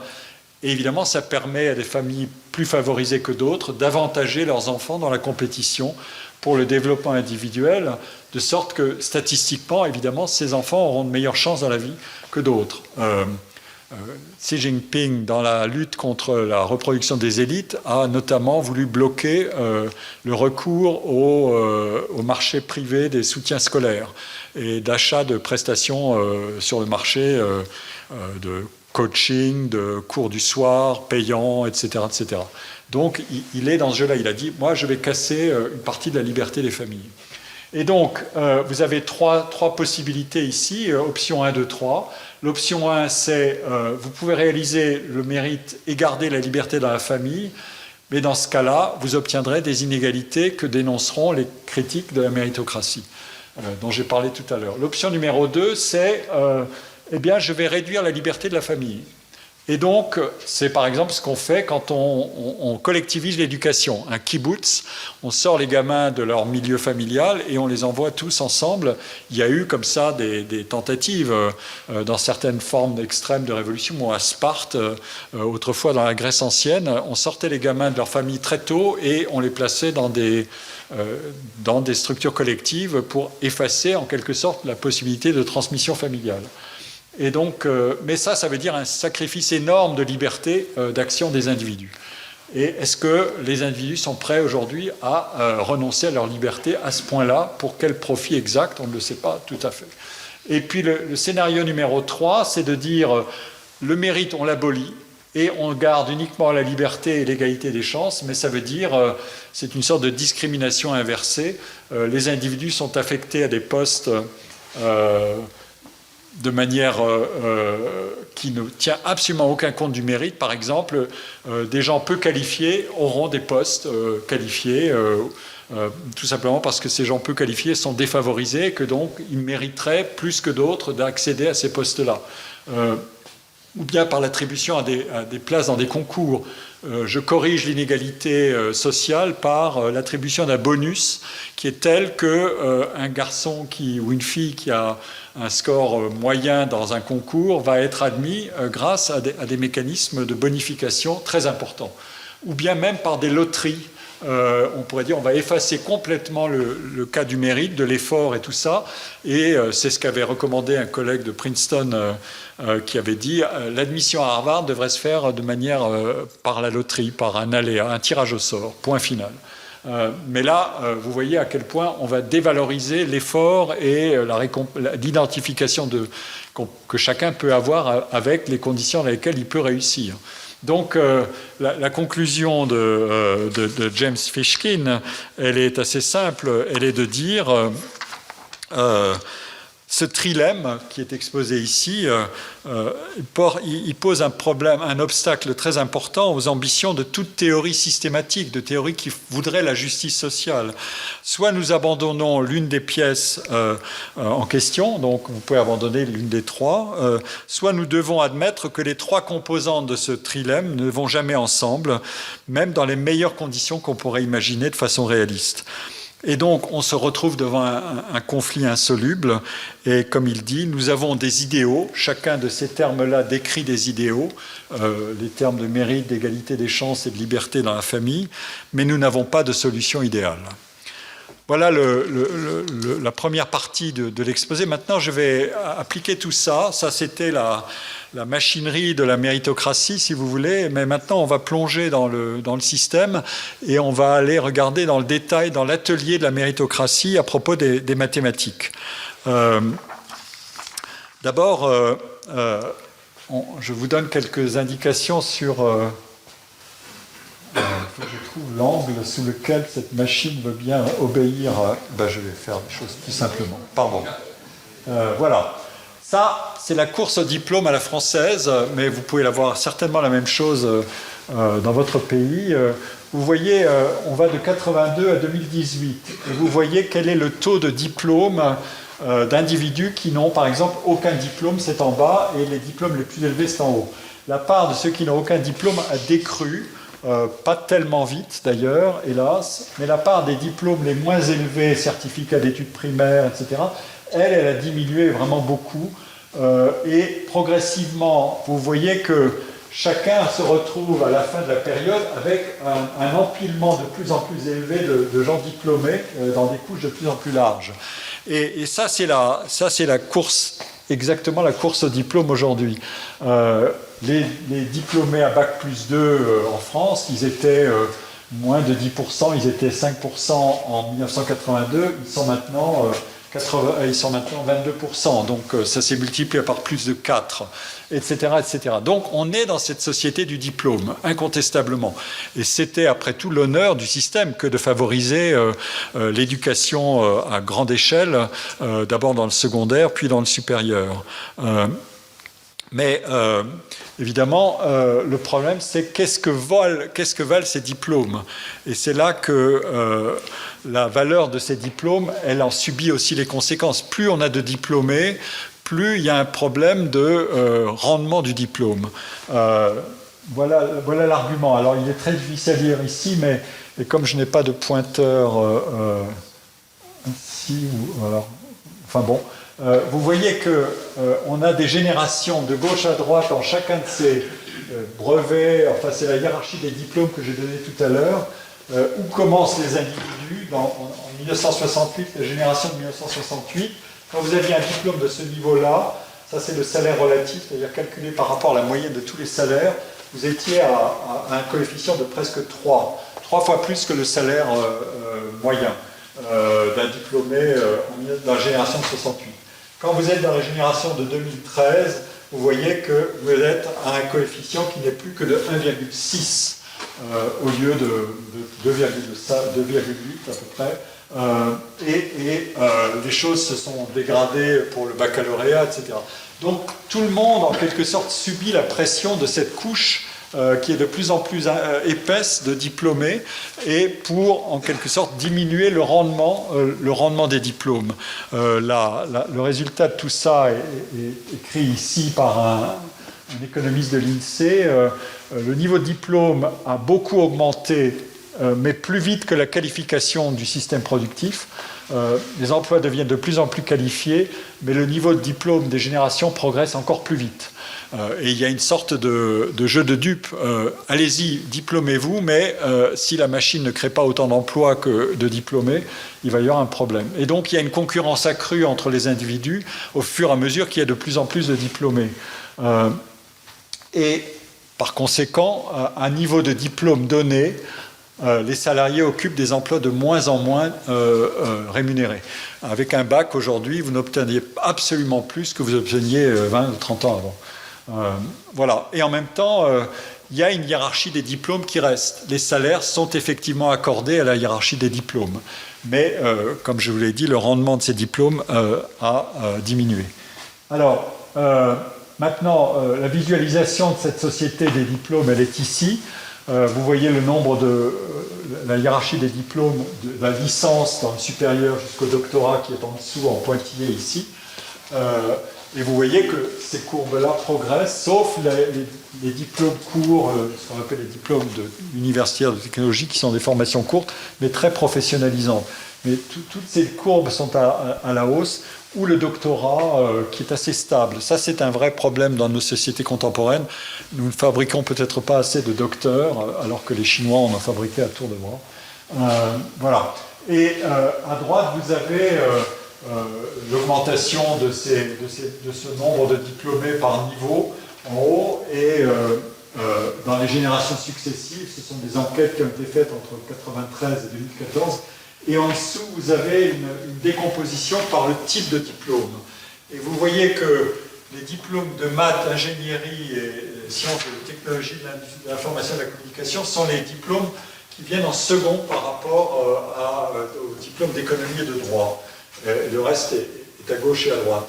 Donc, moi, ce qui va m'intéresser, c'est cette fraction-là, évidemment, qui a une valeur croissante aujourd'hui. Maintenant, on va regarder ce que valent ces diplômes dans la vie active. À gauche, vous avez un calcul qui a été fait par les auteurs que je cite ici. Qu'est-ce que c'est que le revenu complet sur une vie active, quand on fait le cumul actualisé de tous les revenus année par année que peut espérer quelqu'un qui va rester 42 ans dans la vie active, 42 ans, peut-être 43, la retraite en France, etc. Qu'est-ce qu'il va gagner? Et vous voyez la hiérarchie des diplômes en termes d'espérance de revenus. En France, la France pratique par ailleurs une sorte de compression salariale qui est le modèle français. Je pense que dans des pays comme l'Angleterre ou les États-Unis, l'écart serait beaucoup plus grand entre les différents niveaux de diplôme. Mais on a et ceux qui gagnent la palme, en quelque sorte, ce sont les diplômés des grandes écoles, c'est-à-dire les formations sélectives françaises. Et ensuite, on va les rechercher là-dedans en termes de revenus permanents, mais décomposés selon la spécialité du diplôme. Vous avez la spécialité ici, sciences de la matière du vivant, au-dessus vous avez les mathématiques, les sciences humaines, et le droit et l'économie. Et vous voyez apparaître ce mécanisme qui m'intéresse, c'est que les mathématiques, notamment dans ceux qui ont fait des études en passant par les grandes écoles, les mathématiques arrivent en tête des revenus espérés sur une vie active. C'est le prix que j'ai déjà indiqué, croissant de la numératie par rapport à la littératie dans les sociétés contemporaines. On a par ailleurs les sciences du vivant dans lesquelles se trouve le monde de la santé sont ici. Les activités qui sont liées à l'économie et au monde juridique sont tout en haut. Je pense qu'aux États-Unis, vous les verriez beaucoup plus, avancer beaucoup plus, parce qu'une des aristocraties du système américain sont des lawyers, et qui gagnent des fortunes, dans une société très juridicisée. Voilà. Mais en tout cas, on voit apparaître déjà cet indice de la valeur très élevée des mathématiques. Et vous allez comprendre. Alors nous, on a fait le travail avec mon ingénieur qui appartient à mon équipe. On a regardé ça à notre manière sur l'enquête la plus récente, l'enquête emploi 2020. On a regardé ce que vaut un diplôme après 5 ans, après 10 ans, après 15 ans, après 20 ans. Et le point moyen, c'est le rond noir. Et vous voyez comment les diplômes sont effectivement hiérarchisés. Les écoles d'ingénieurs, les écoles de commerce, c'est-à-dire ces écoles sélectives, sont celles qui procurent, avec les doctorats de santé, les revenus les plus élevés. Et maintenant, on va regarder qu'est-ce que vaut un diplôme avec ou sans mathématiques. Alors, on a fait l'exercice. Un bac général, mais qui a contenu des études de mathématiques, vaut toujours plus qu'un bac de lettres. Et c'est systématique sur toute la hiérarchie des diplômes. Et c'est de plus en plus vrai à mesure qu'on s'élève dans la hiérarchie des diplômes. Voilà. Et donc, c'est une indication précieuse de ce que je cherche à montrer, qui est la course à la numératie, au diplôme en numératie. Maintenant, je veux savoir, et c'est ici, alors ça sera peut-être plus difficile à lire de votre place que si vous revisualisez ces diapositives dans l'enregistrement qui en est fait. On veut savoir d'où viennent les diplômés, quelles sont leurs origines sociales. Et j'ai mis en haut les couleurs différentes. Ça commence par agriculteur et jusqu'à chef d'entreprise, c'est une catégorie. La deuxième, c'est les professions libérales en haut. La troisième en vert, c'est les ingénieurs, puis les cadres en marron. Les enseignants en violet sont ici, et leur part augmente à mesure que vous vous rapprochez des mathématiques. Ensuite, les professions intermédiaires, les employés, les ouvriers. Et on regarde la hiérarchie des diplômes dans un premier temps comme ça, et on voit que la part des enseignants et des cadres et des ingénieurs, elle augmente évidemment à mesure qu'on s'élève dans la hiérarchie des diplômes. Mais ce qui m'intéresse notamment, c'est le vert et le violet, c'est-à-dire les ingénieurs et les enseignants. Et vous allez comprendre assez vite pourquoi ça m'intéresse. Alors ici, je présente des données qui sont issues de 2 enquêtes successives de 85 et de 88, pardon, et de 2015, qui montrent comment les enseignants, qu'est-ce que deviennent les enfants d'enseignants. C'est-à-dire les diplômes des enfants en fonction de la position du père. Les enfants de professeurs et de professions scientifiques ont à 61% des bacs plus 3 et davantage. Ils sont les champions absolus de la méritocratie du diplôme. Ce sont des insiders. Bon, voilà. Ils sont dedans, ils savent comment ça fonctionne, et ils savent très bien faire. Ils sont les champions de l'accompagnement des enfants dans les devoirs à la maison, et de tout. Et même les professeurs des écoles, comme on les appelle les instituteurs et assimilés, à 44%, alors qu'ils ne gagnent pas grand-chose, à 44%, ils arrivent à peu près dans les scores des cadres administratifs aux entreprises. Donc, le bénéfice du métier et de la formation et de la position dans le système de production des diplômes, il est considérable pour ces enseignants-là. Et c'est de plus en plus vrai. Les données à gauche sont celles de 30 ans avant, et c'était déjà en partie vrai, mais c'est devenu de plus en plus vrai. Bon, et maintenant, qu'est-ce que sont ces métiers? Juste ici, vous avez les preuves de la discordance entre le rendement privé de la position d'un enseignant comme parent et son salaire. Le salaire des enseignants, il figure avec les flèches rouges, vous les avez, ce n'est pas des salaires mirobolants du tout. Les professions et professeurs et professions scientifiques, ce n'est pas extraordinaire, c'est très en dessous des professions libérales, des cadres de la fonction publique, etc. etc. Pour mémoire, j'ai fait figurer à droite la population. Qu'est-ce que représentent les enseignants dans la population active? Ce ne sont que les professeurs et professions scientifiques sont 3,2% de la population active, et les professeurs des écoles, les instituteurs, c'est 3,8% de la population active. Mais leur efficacité en termes de transmission du capital éducatif et scolaire est considérable par rapport à leur poids et par rapport au salaire. Autrement dit, il y a quelque chose qui n'est pas taxable dans le monde social, c'est la transmission éducative privée. Ça, vous pouvez taxer les salaires, mais vous ne taxez pas, jusqu'à maintenant, vous ne taxerez pas les transmissions privées. C'est un point intéressant à retenir, parce que vous faites fonctionner cette fameuse affaire, et si vous pouvez répondre de manière inverse à la question que je pose, comment ne pas vouloir le meilleur pour ses enfants, vous viendrez me donner une réponse différente tout à l'heure. Ça voudrait dire, je veux systématiquement égaliser les chances de tout le monde, et je renonce à transmettre à mes enfants quelque chose. Donc je vais mutiler la transmission entre parents et enfants. Bon, et maintenant je passe à l'exercice. Alors oui, un point intéressant aussi qui a été déjà discuté dans la dystopie de Michael Young, j'en ai parlé, c'est l'homogamie. Il se trouve que la société pratique de plus en plus l'homogamie par le niveau de diplôme. Ici on a fait le calcul. Ce sont des rapports de logarithme. On a fait le calcul, plus vous allez vers le vert, vers le jaune puis vers le vert, et des chiffres positifs, plus ça veut dire que les individus se mettent ensemble par niveau de diplôme, effectivement. Autrement dit, un docteur va se mettre en couple avec une femme docteur, alors qu'un docteur ne va pas se mettre en couple avec quelqu'un qui n'a pas de diplôme du tout. Le coefficient est très négatif. Et ça, c'est une tendance extrêmement lourde qui s'est amplifiée beaucoup, qui permet en quelque sorte de comprendre les deux leviers de la situation. D'une part, les individus se mettent ensemble en fonction de leur position professionnelle, mais aussi en fonction des ressources éducatives qu'ils vont pouvoir transmettre à leurs enfants. Autrement dit, l'enfant est un projet à deux, comme on sait, et en outre, un projet avec un fondement éducatif qui cumule ses effets. Et ça, c'est évidemment un facteur considérable qui joue encore là-dessus. Et là maintenant je fais l'exercice que j'ai fait à l'instant sur l'origine sociale des diplômés, et je le fais sur maths, oui ou non. comme tout à l'heure pour les salaires. Et vous voyez que plus vous montez dans la hiérarchie des diplômes, plus vous voyez grandir la catégorie qui est celle-là des enseignants, le violet.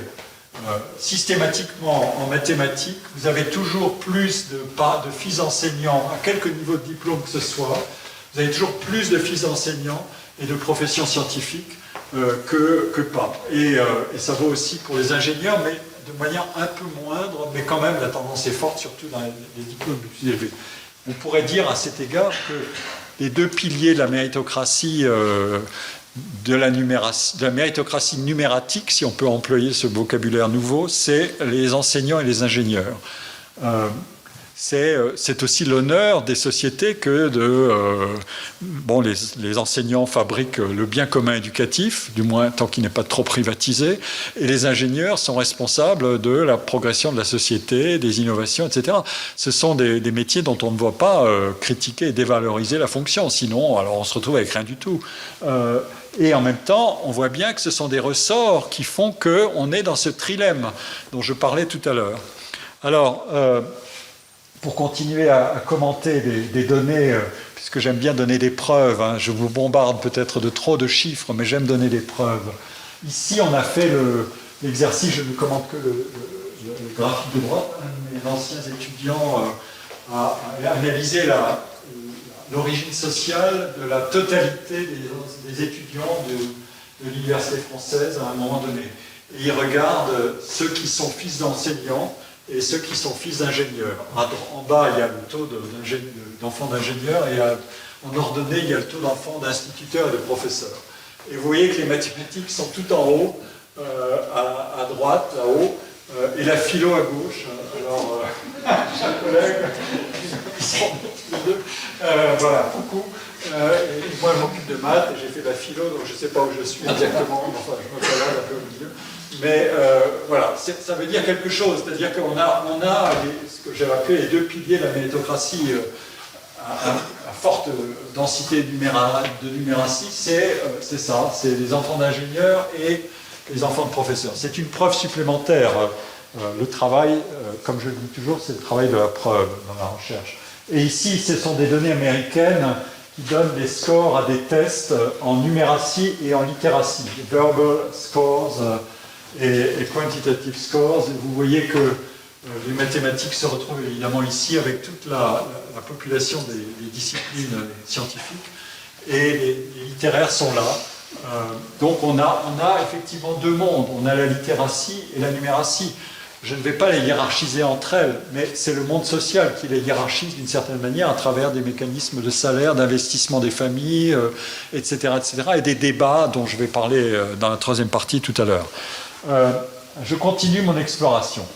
Alors maintenant, je vais quitter les diplômes, mais je vais regarder la communauté elle-même des mathématiciens.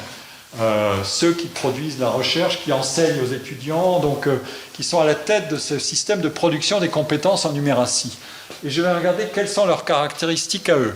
Et là, je m'appuie sur un travail très intéressant d'un collègue sociologue, Bernard Zarka, qui a enquêté auprès des mathématiciens et qui a regardé ce que c'était. Et vous voyez ici un certain nombre de critères qui correspondent à ce que peut être la méritocratie scolaire, c'est-à-dire est-ce qu'ils ont sauté une classe dans leurs études secondaires? Oui, les mathématiciens sont plus nombreux que les autres à avoir sauté une classe, et encore plus les anciens élèves d'école en maths supérieure, qui sont un peu l'aristocratie des mathématiques. Vous allez comprendre pourquoi tout à l'heure, encore plus. Et est-ce qu'ils ont eu le bac avant 18 ans? Oui, plus que les autres. Est-ce qu'ils ont eu la mention très bien au bac? Oui, plus que les autres, et a fortiori les normaliens, etc. Et puis... ici, on a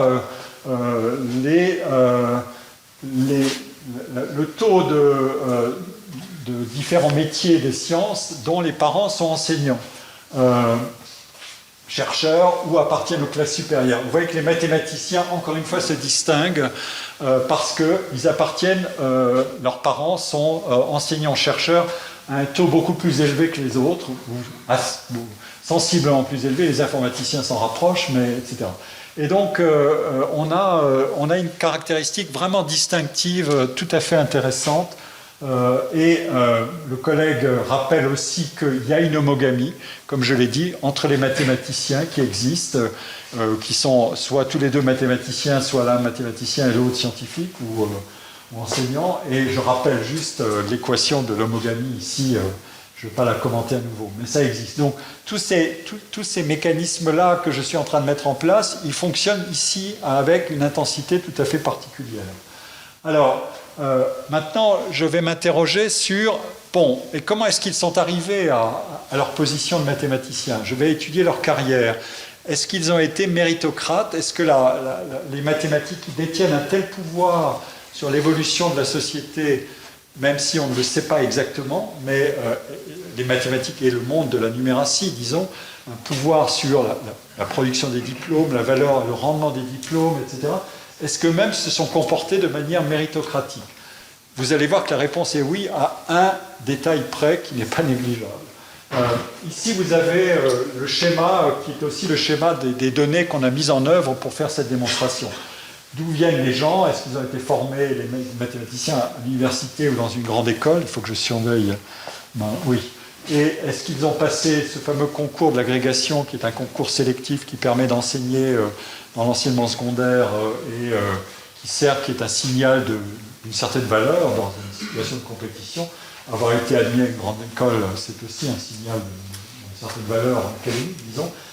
Ils ont fait une thèse et puis ensuite ils vont faire carrière. Ils vont faire carrière à l'université en France ou dans une structure de pure recherche. On a en France ces positions de recherche permanente du CNRS et de quelques autres grands établissements.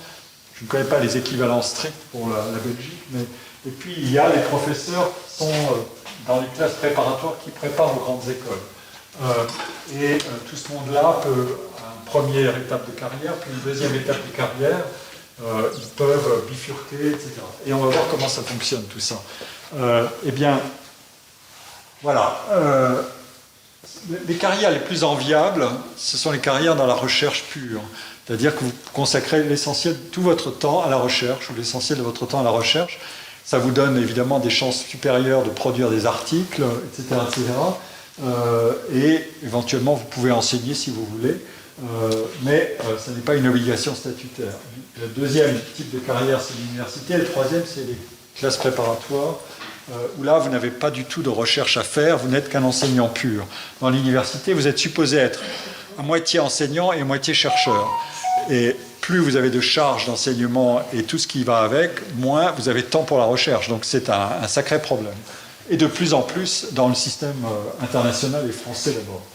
Bon, donc, les mathématiciens se débrouillent pour placer sur la voie rapide de la recherche ce qu'ils considèrent être les meilleurs.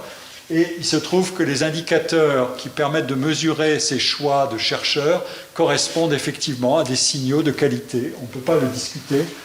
Par exemple, le nombre d'anciens élèves des écoles normales supérieures qui sont très sélectives, mais qui sont la pépinière des grands mathématiciens. On en a eu une indication tout à l'heure avec Lebesgue. Eh bien, ils sortent beaucoup plus souvent des écoles normales supérieures quand ils entrent au CNRS que quand on cumule les trois écoles normales ici, plus Polytechnique, que par rapport à ceux qui sortent de l'université. À l'inverse, vous voyez que les postes en université proviennent essentiellement de formations universitaires. Les gens sont passés par là. Et les classes préparatoires, c'est pareil. Donc, il y a un avantage, quand on fait de la pure recherche, on a été sélectionné sur des critères de valeur sélective. Donc, on peut dire que le mérite intrinsèque des individus a été reconnu à travers ça. On peut avoir d'autres critères. Par ailleurs, j'ai parlé de l'école normale supérieure. Il y a, alors je vous donne ici les données, mais c'est une preuve que les normaliens sont eux-mêmes enfants d'enseignants plus que les autres. Donc c'est un rouage de plus dans ce que je suis en train de démontrer, et à des taux très élevés. Ici, vous avez les générations de 1914 à 1990. C'est tiré d'un travail de deux collègues, Baudelot et Matonti, qui ont exploré les archives. Et le taux d'enfants d'enseignants en lettres et en sciences est très élevé. Il va jusqu'à presque 35%. Et là, vous n'avez que les enfants des parents qui ont exercé dans l'enseignement supérieur, qui s'élèvent au fur et à mesure que les générations... évidemment, il y a plus d'emplois dans l'enseignement supérieur, mais on va jusqu'à un individu sur 7 parmi les normaliens. J'ai quitté un instant les matheux, et là c'est une autre donnée, mais je vais laisser ça de côté, ça compare Polytechnique à l'école normale supérieure, mais on a un peu le même schéma. Et là, vous avez la génération, j'ai demandé à l'école normale supérieure de me donner des chiffres. Il y a, sur les élèves qui ont passé le concours, il y a 2 concours, physique-chimie d'un côté, puis mathématiques, physique et informatique de l'autre, et vous avez 30% au moins, ou 28% des élèves qui ont un parent au moins, ou des 2 parents dans l'enseignement. Donc on a un mécanisme évidemment important. Alors, autre critère de qualité dans les recrutements des mathématiciens, ceux qui ont obtenu un poste au CNRS ont réussi l'agrégation mieux que ceux qui sont passés par l'université, qui sont nommés dans l'université ou dans les classes préparatoires. Plus vous vous rapprochez de 0, plus le rang dans l'agrégation est le meilleur, puisqu'il vaut mieux être premier, vous êtes là, etc. Donc, c'est un indice de valeur indiscutable. En ce sens-là, on a une deuxième preuve, une forme de méritocratie. Si j'ai réussi l'agrégation dans de bonnes conditions, eh bien, je mérite un peu plus, je dois tirer un certain bénéfice de mon mérite d'avoir réussi. Ensuite, il y a la question de la thèse. Donc, vous avez vu dans le graphique tout à l'heure que c'est une étape importante. La thèse en mathématiques, elle est réalisée dans un nombre assez limité d'universités. Il y a des très grandes universités mathématiques. Dans un article récent qui paraîtra l'an prochain dans un énorme pavé sur les maths que j'ai dirigé avec un jeune collègue, on a étudié l'intensité de recherche des universités françaises en mathématiques par un indice qu'on a construit, et vous trouvez ici les grandes universités françaises qui délivrent des doctorats en mathématiques pour la totalité des universitaires français. Et maintenant, vous allez avoir, selon les postes obtenus, est-ce que les chercheurs ont fait leur thèse, où ont-ils fait leur thèse? Le pointillé dit que la moitié des chercheurs du CNRS ont fait leur thèse dans 3 universités françaises plus l'étranger. La moitié. Alors qu'à l'université, il faut en prendre 7 des universités, donc c'est plus dispersé. Et il se trouve que les 3 universités qui sont représentées pour les chercheurs du CNRS sont les plus grandes universités françaises qui occupent le haut du pavé dans la hiérarchie mondiale des universités en mathématiques. Donc c'est encore un indice de plus, c'est-à-dire que les chercheurs ont été formés dans des universités à très haute intensité de recherche en mathématiques. Donc, c'est une sorte d'indice supplémentaire de méritocratie. Ils ont été admis et ils ont bénéficié de la meilleure formation dans cette situation. Un indice encore, c'est, et là, c'est quelque chose qu'on a calculé qui a surpris du monde, c'est quand on recrute un jeune collègue, est-ce qu'il vient de la même université où il a fait sa thèse, c'est ce qu'on appelle l'endo-recrutement, ou est-ce qu'il vient d'ailleurs? Si la compétition doit être juste, on ne doit pas prendre des gens qui viennent de l'université en question, puisqu'ils sont connus déjà et qu'il peut y avoir des biais de préférence de la part du jury. Donc, les mathématiciens ont adopté une règle à un moment donné, dans les années 90, en disant non, on ne veut pas biaiser la compétition. On veut avoir une compétition loyale et juste et méritocratique d'une certaine manière. Et effectivement, quand on regarde, ici vous avez en bas la part des docteurs locaux parmi les candidats à un emploi à l'entrée dans la carrière, et en haut vous avez la part des docteurs locaux parmi les admis. Et les matheux sont là. Donc, ils n'ont pas voulu des docteurs locaux. Point final. Et toutes les autres disciplines sont au-dessus, et elles pratiquent l'endo-recrutement à des niveaux différents, mais elles le font. Et ça, alors, ça a un peu sidéré les gens, parce que ça n'avait jamais été montré de cette manière-là. On a bossé, évidemment, mais enfin, on a obtenu des résultats. Et vous avez le même graphique qui dit presque la même chose, un petit coefficient de différence près pour les postes de professeurs. Est-ce que quand vous avez enseigné dans une université, Vous êtes promu par concours en France, c'est ouvert, il y a une compétition. Vous êtes promu professeur dans la deuxième partie de carrière, assez tôt en mathématiques. Tout va beaucoup plus vite que dans les autres disciplines. La précocité joue beaucoup. C'est d'ailleurs un indice, un facteur qui dit que la compétition elle doit être d'autant plus juste qu'elle joue sur des âges très précoces et qu'il ne s'agirait pas de se tromper. Même si on peut se tromper, toujours. Mais enfin bon, on est dans des certitudes conditionnelles. Et eh bien, les matheux, là encore, disent non, on ne va pas recruter dans nos rangs. On va faire venir, on fait bouger les gens.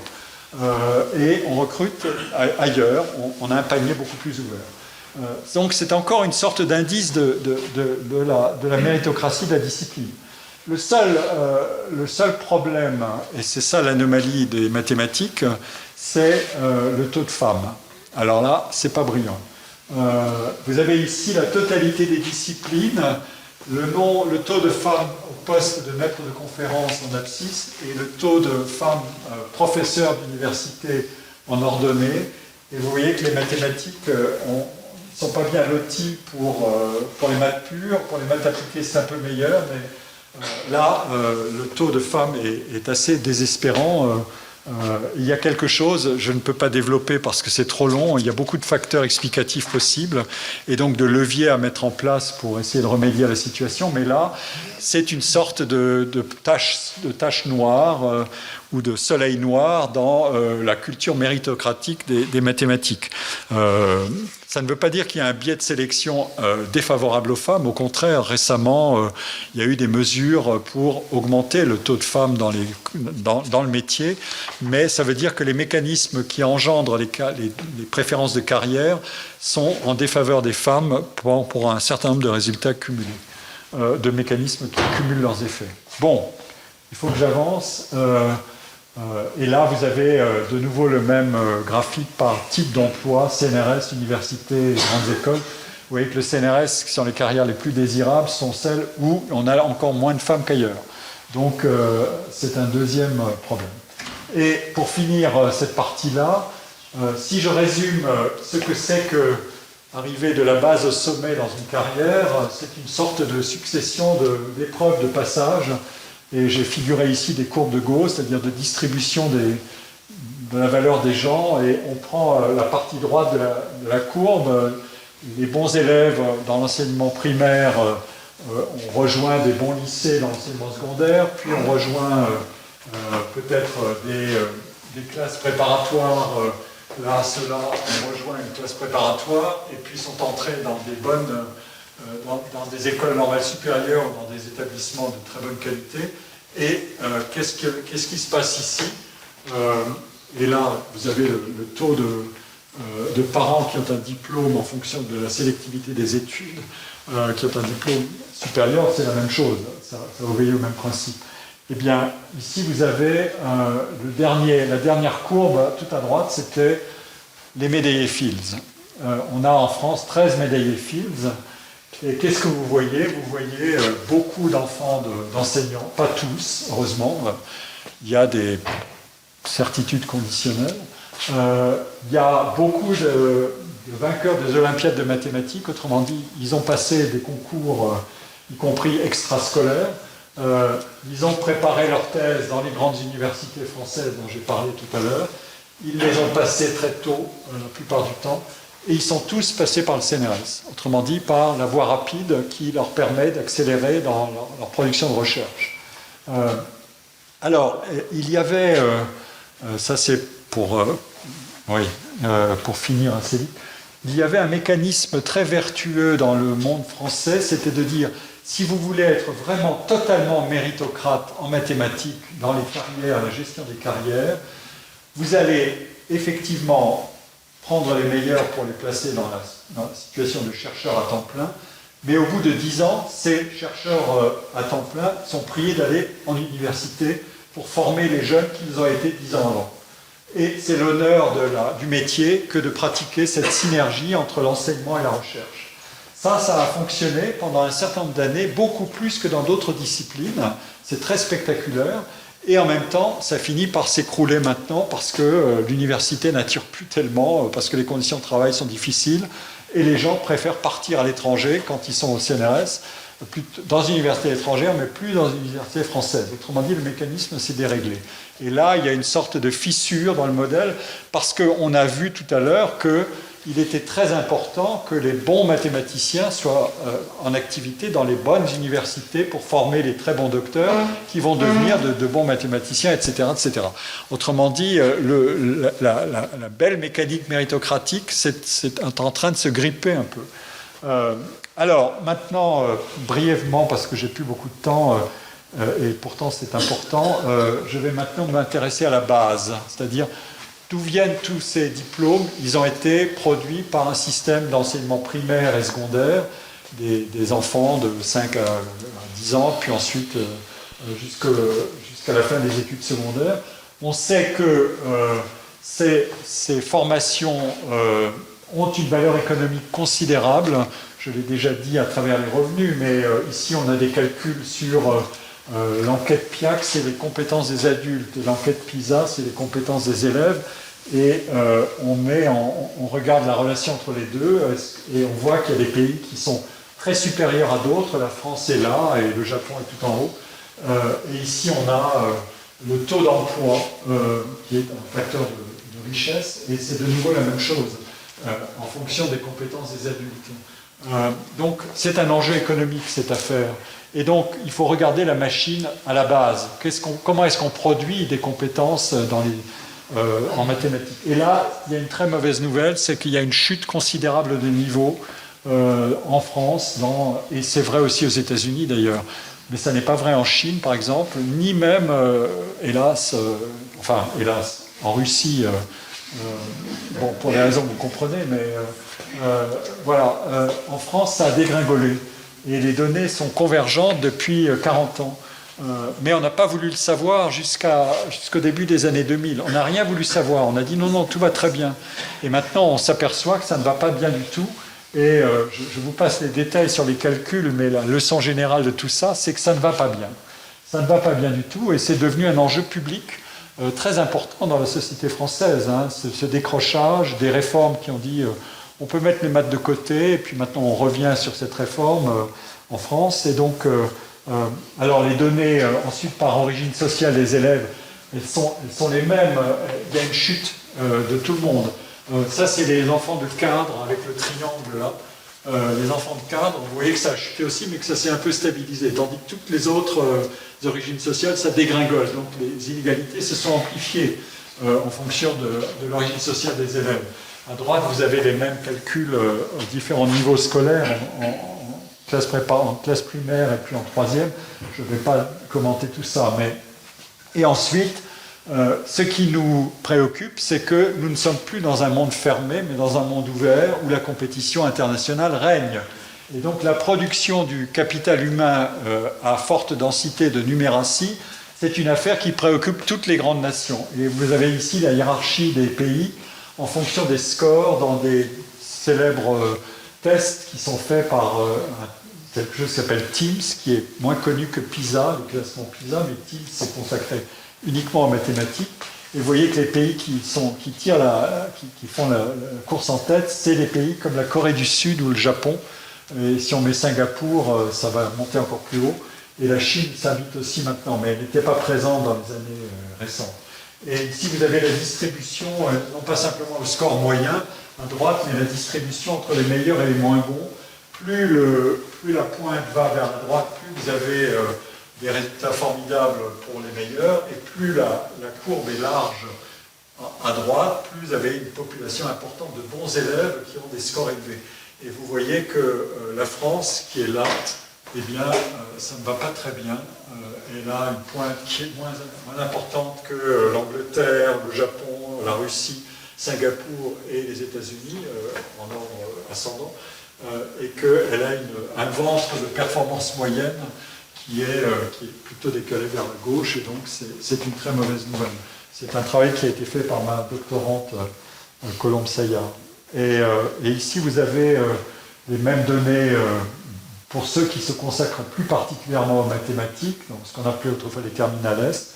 Et il y a simplement une exception qui est intéressante, c'est ici j'ai mis une flèche dont la pointe va vers France spécialité maths et France vocation classe préparatoire.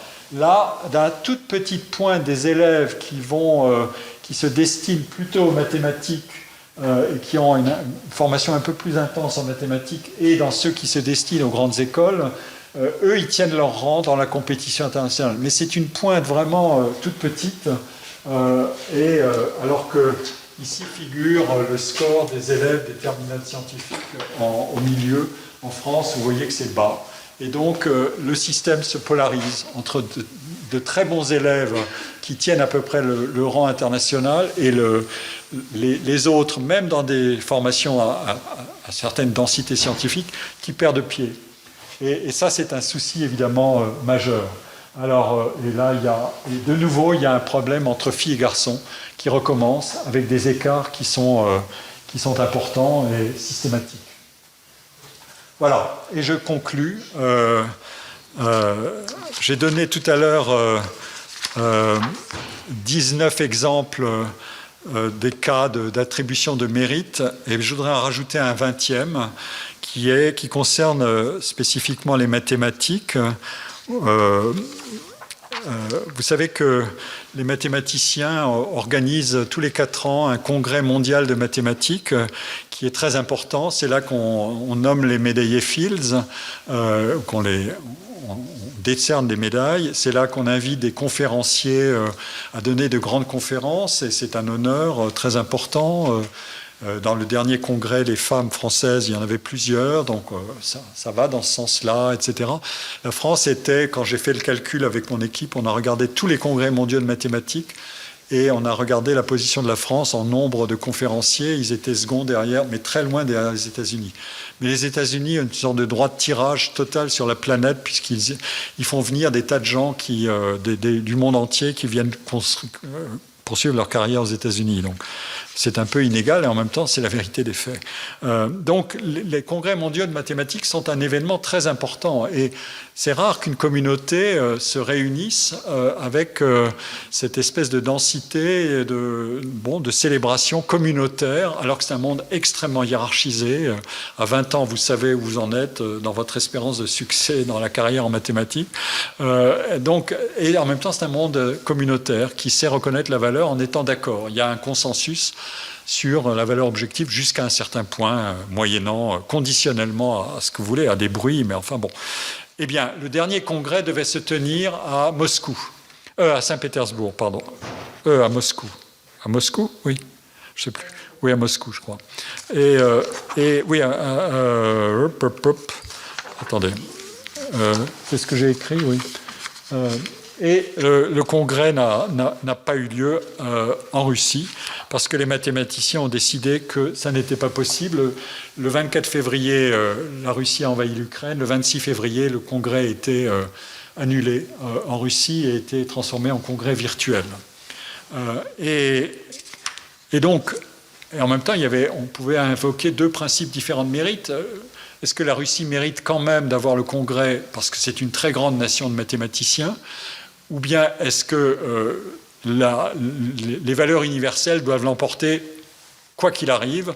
Eh bien, les mathématiciens ont tranché en disant les valeurs universelles doivent l'emporter quoi qu'il arrive, et donc ils ont délocalisé le congrès et ils l'ont rendu virtuel.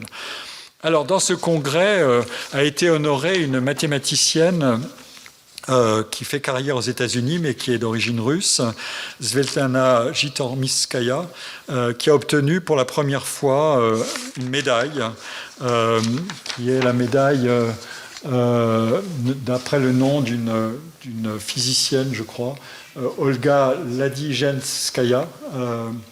Et cette collègue mathématicienne, Svetlana Jitormyskaya, qui est professeure à l'Université de Californie, avec 3 autres collègues, a publié un texte qui tire un signal d'alarme sur les mathématiques aux États-Unis, qui est pourtant la plus grande nation mathématique du monde.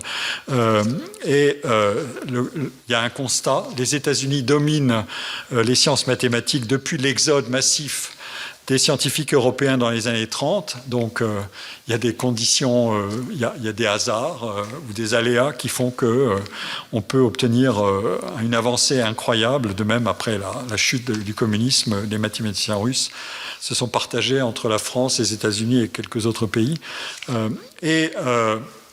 On sait que les mathématiques sont à la base de la science et des grandes avancées technologiques. Alors, ils en font la liste.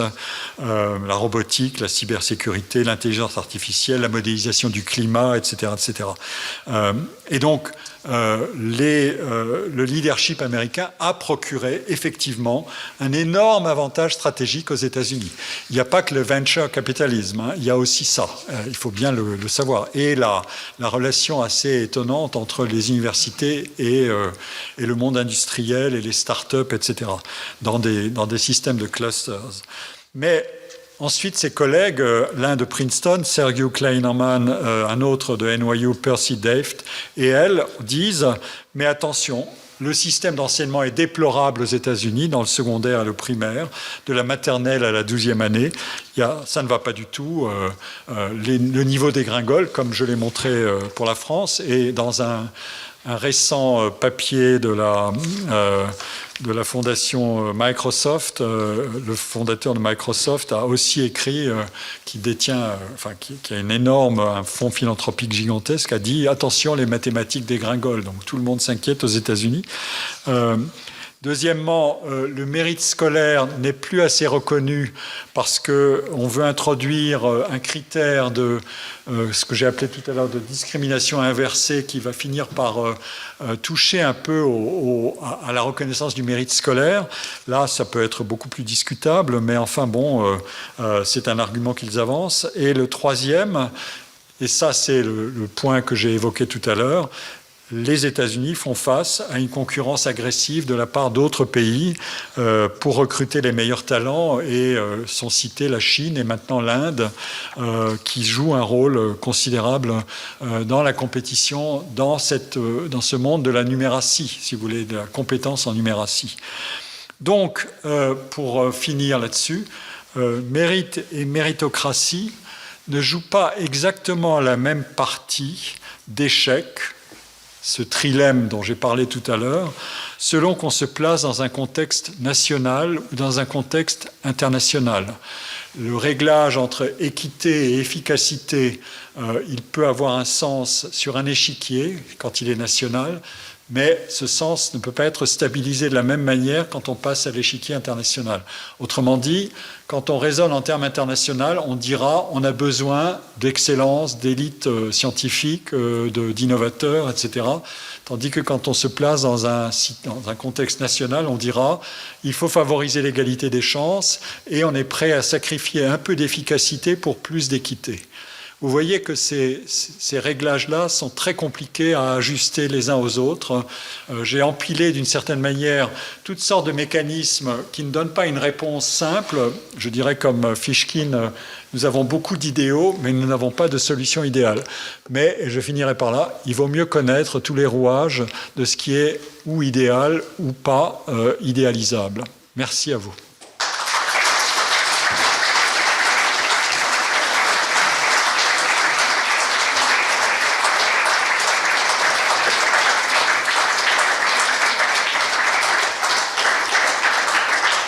Un immense merci pour cette communication absolument passionnante et qui est une mise au point qui, à mon avis, est nécessaire, est extrêmement éclairante. Et je vous convie tous au premier étage de la salle de marbre pour le verre de l'amitié. Vous aurez l'occasion de poser toutes les questions que vous souhaitez et de continuer à converser avec notre orateur. Merci beaucoup et bonne soirée à vous. Merci à vous.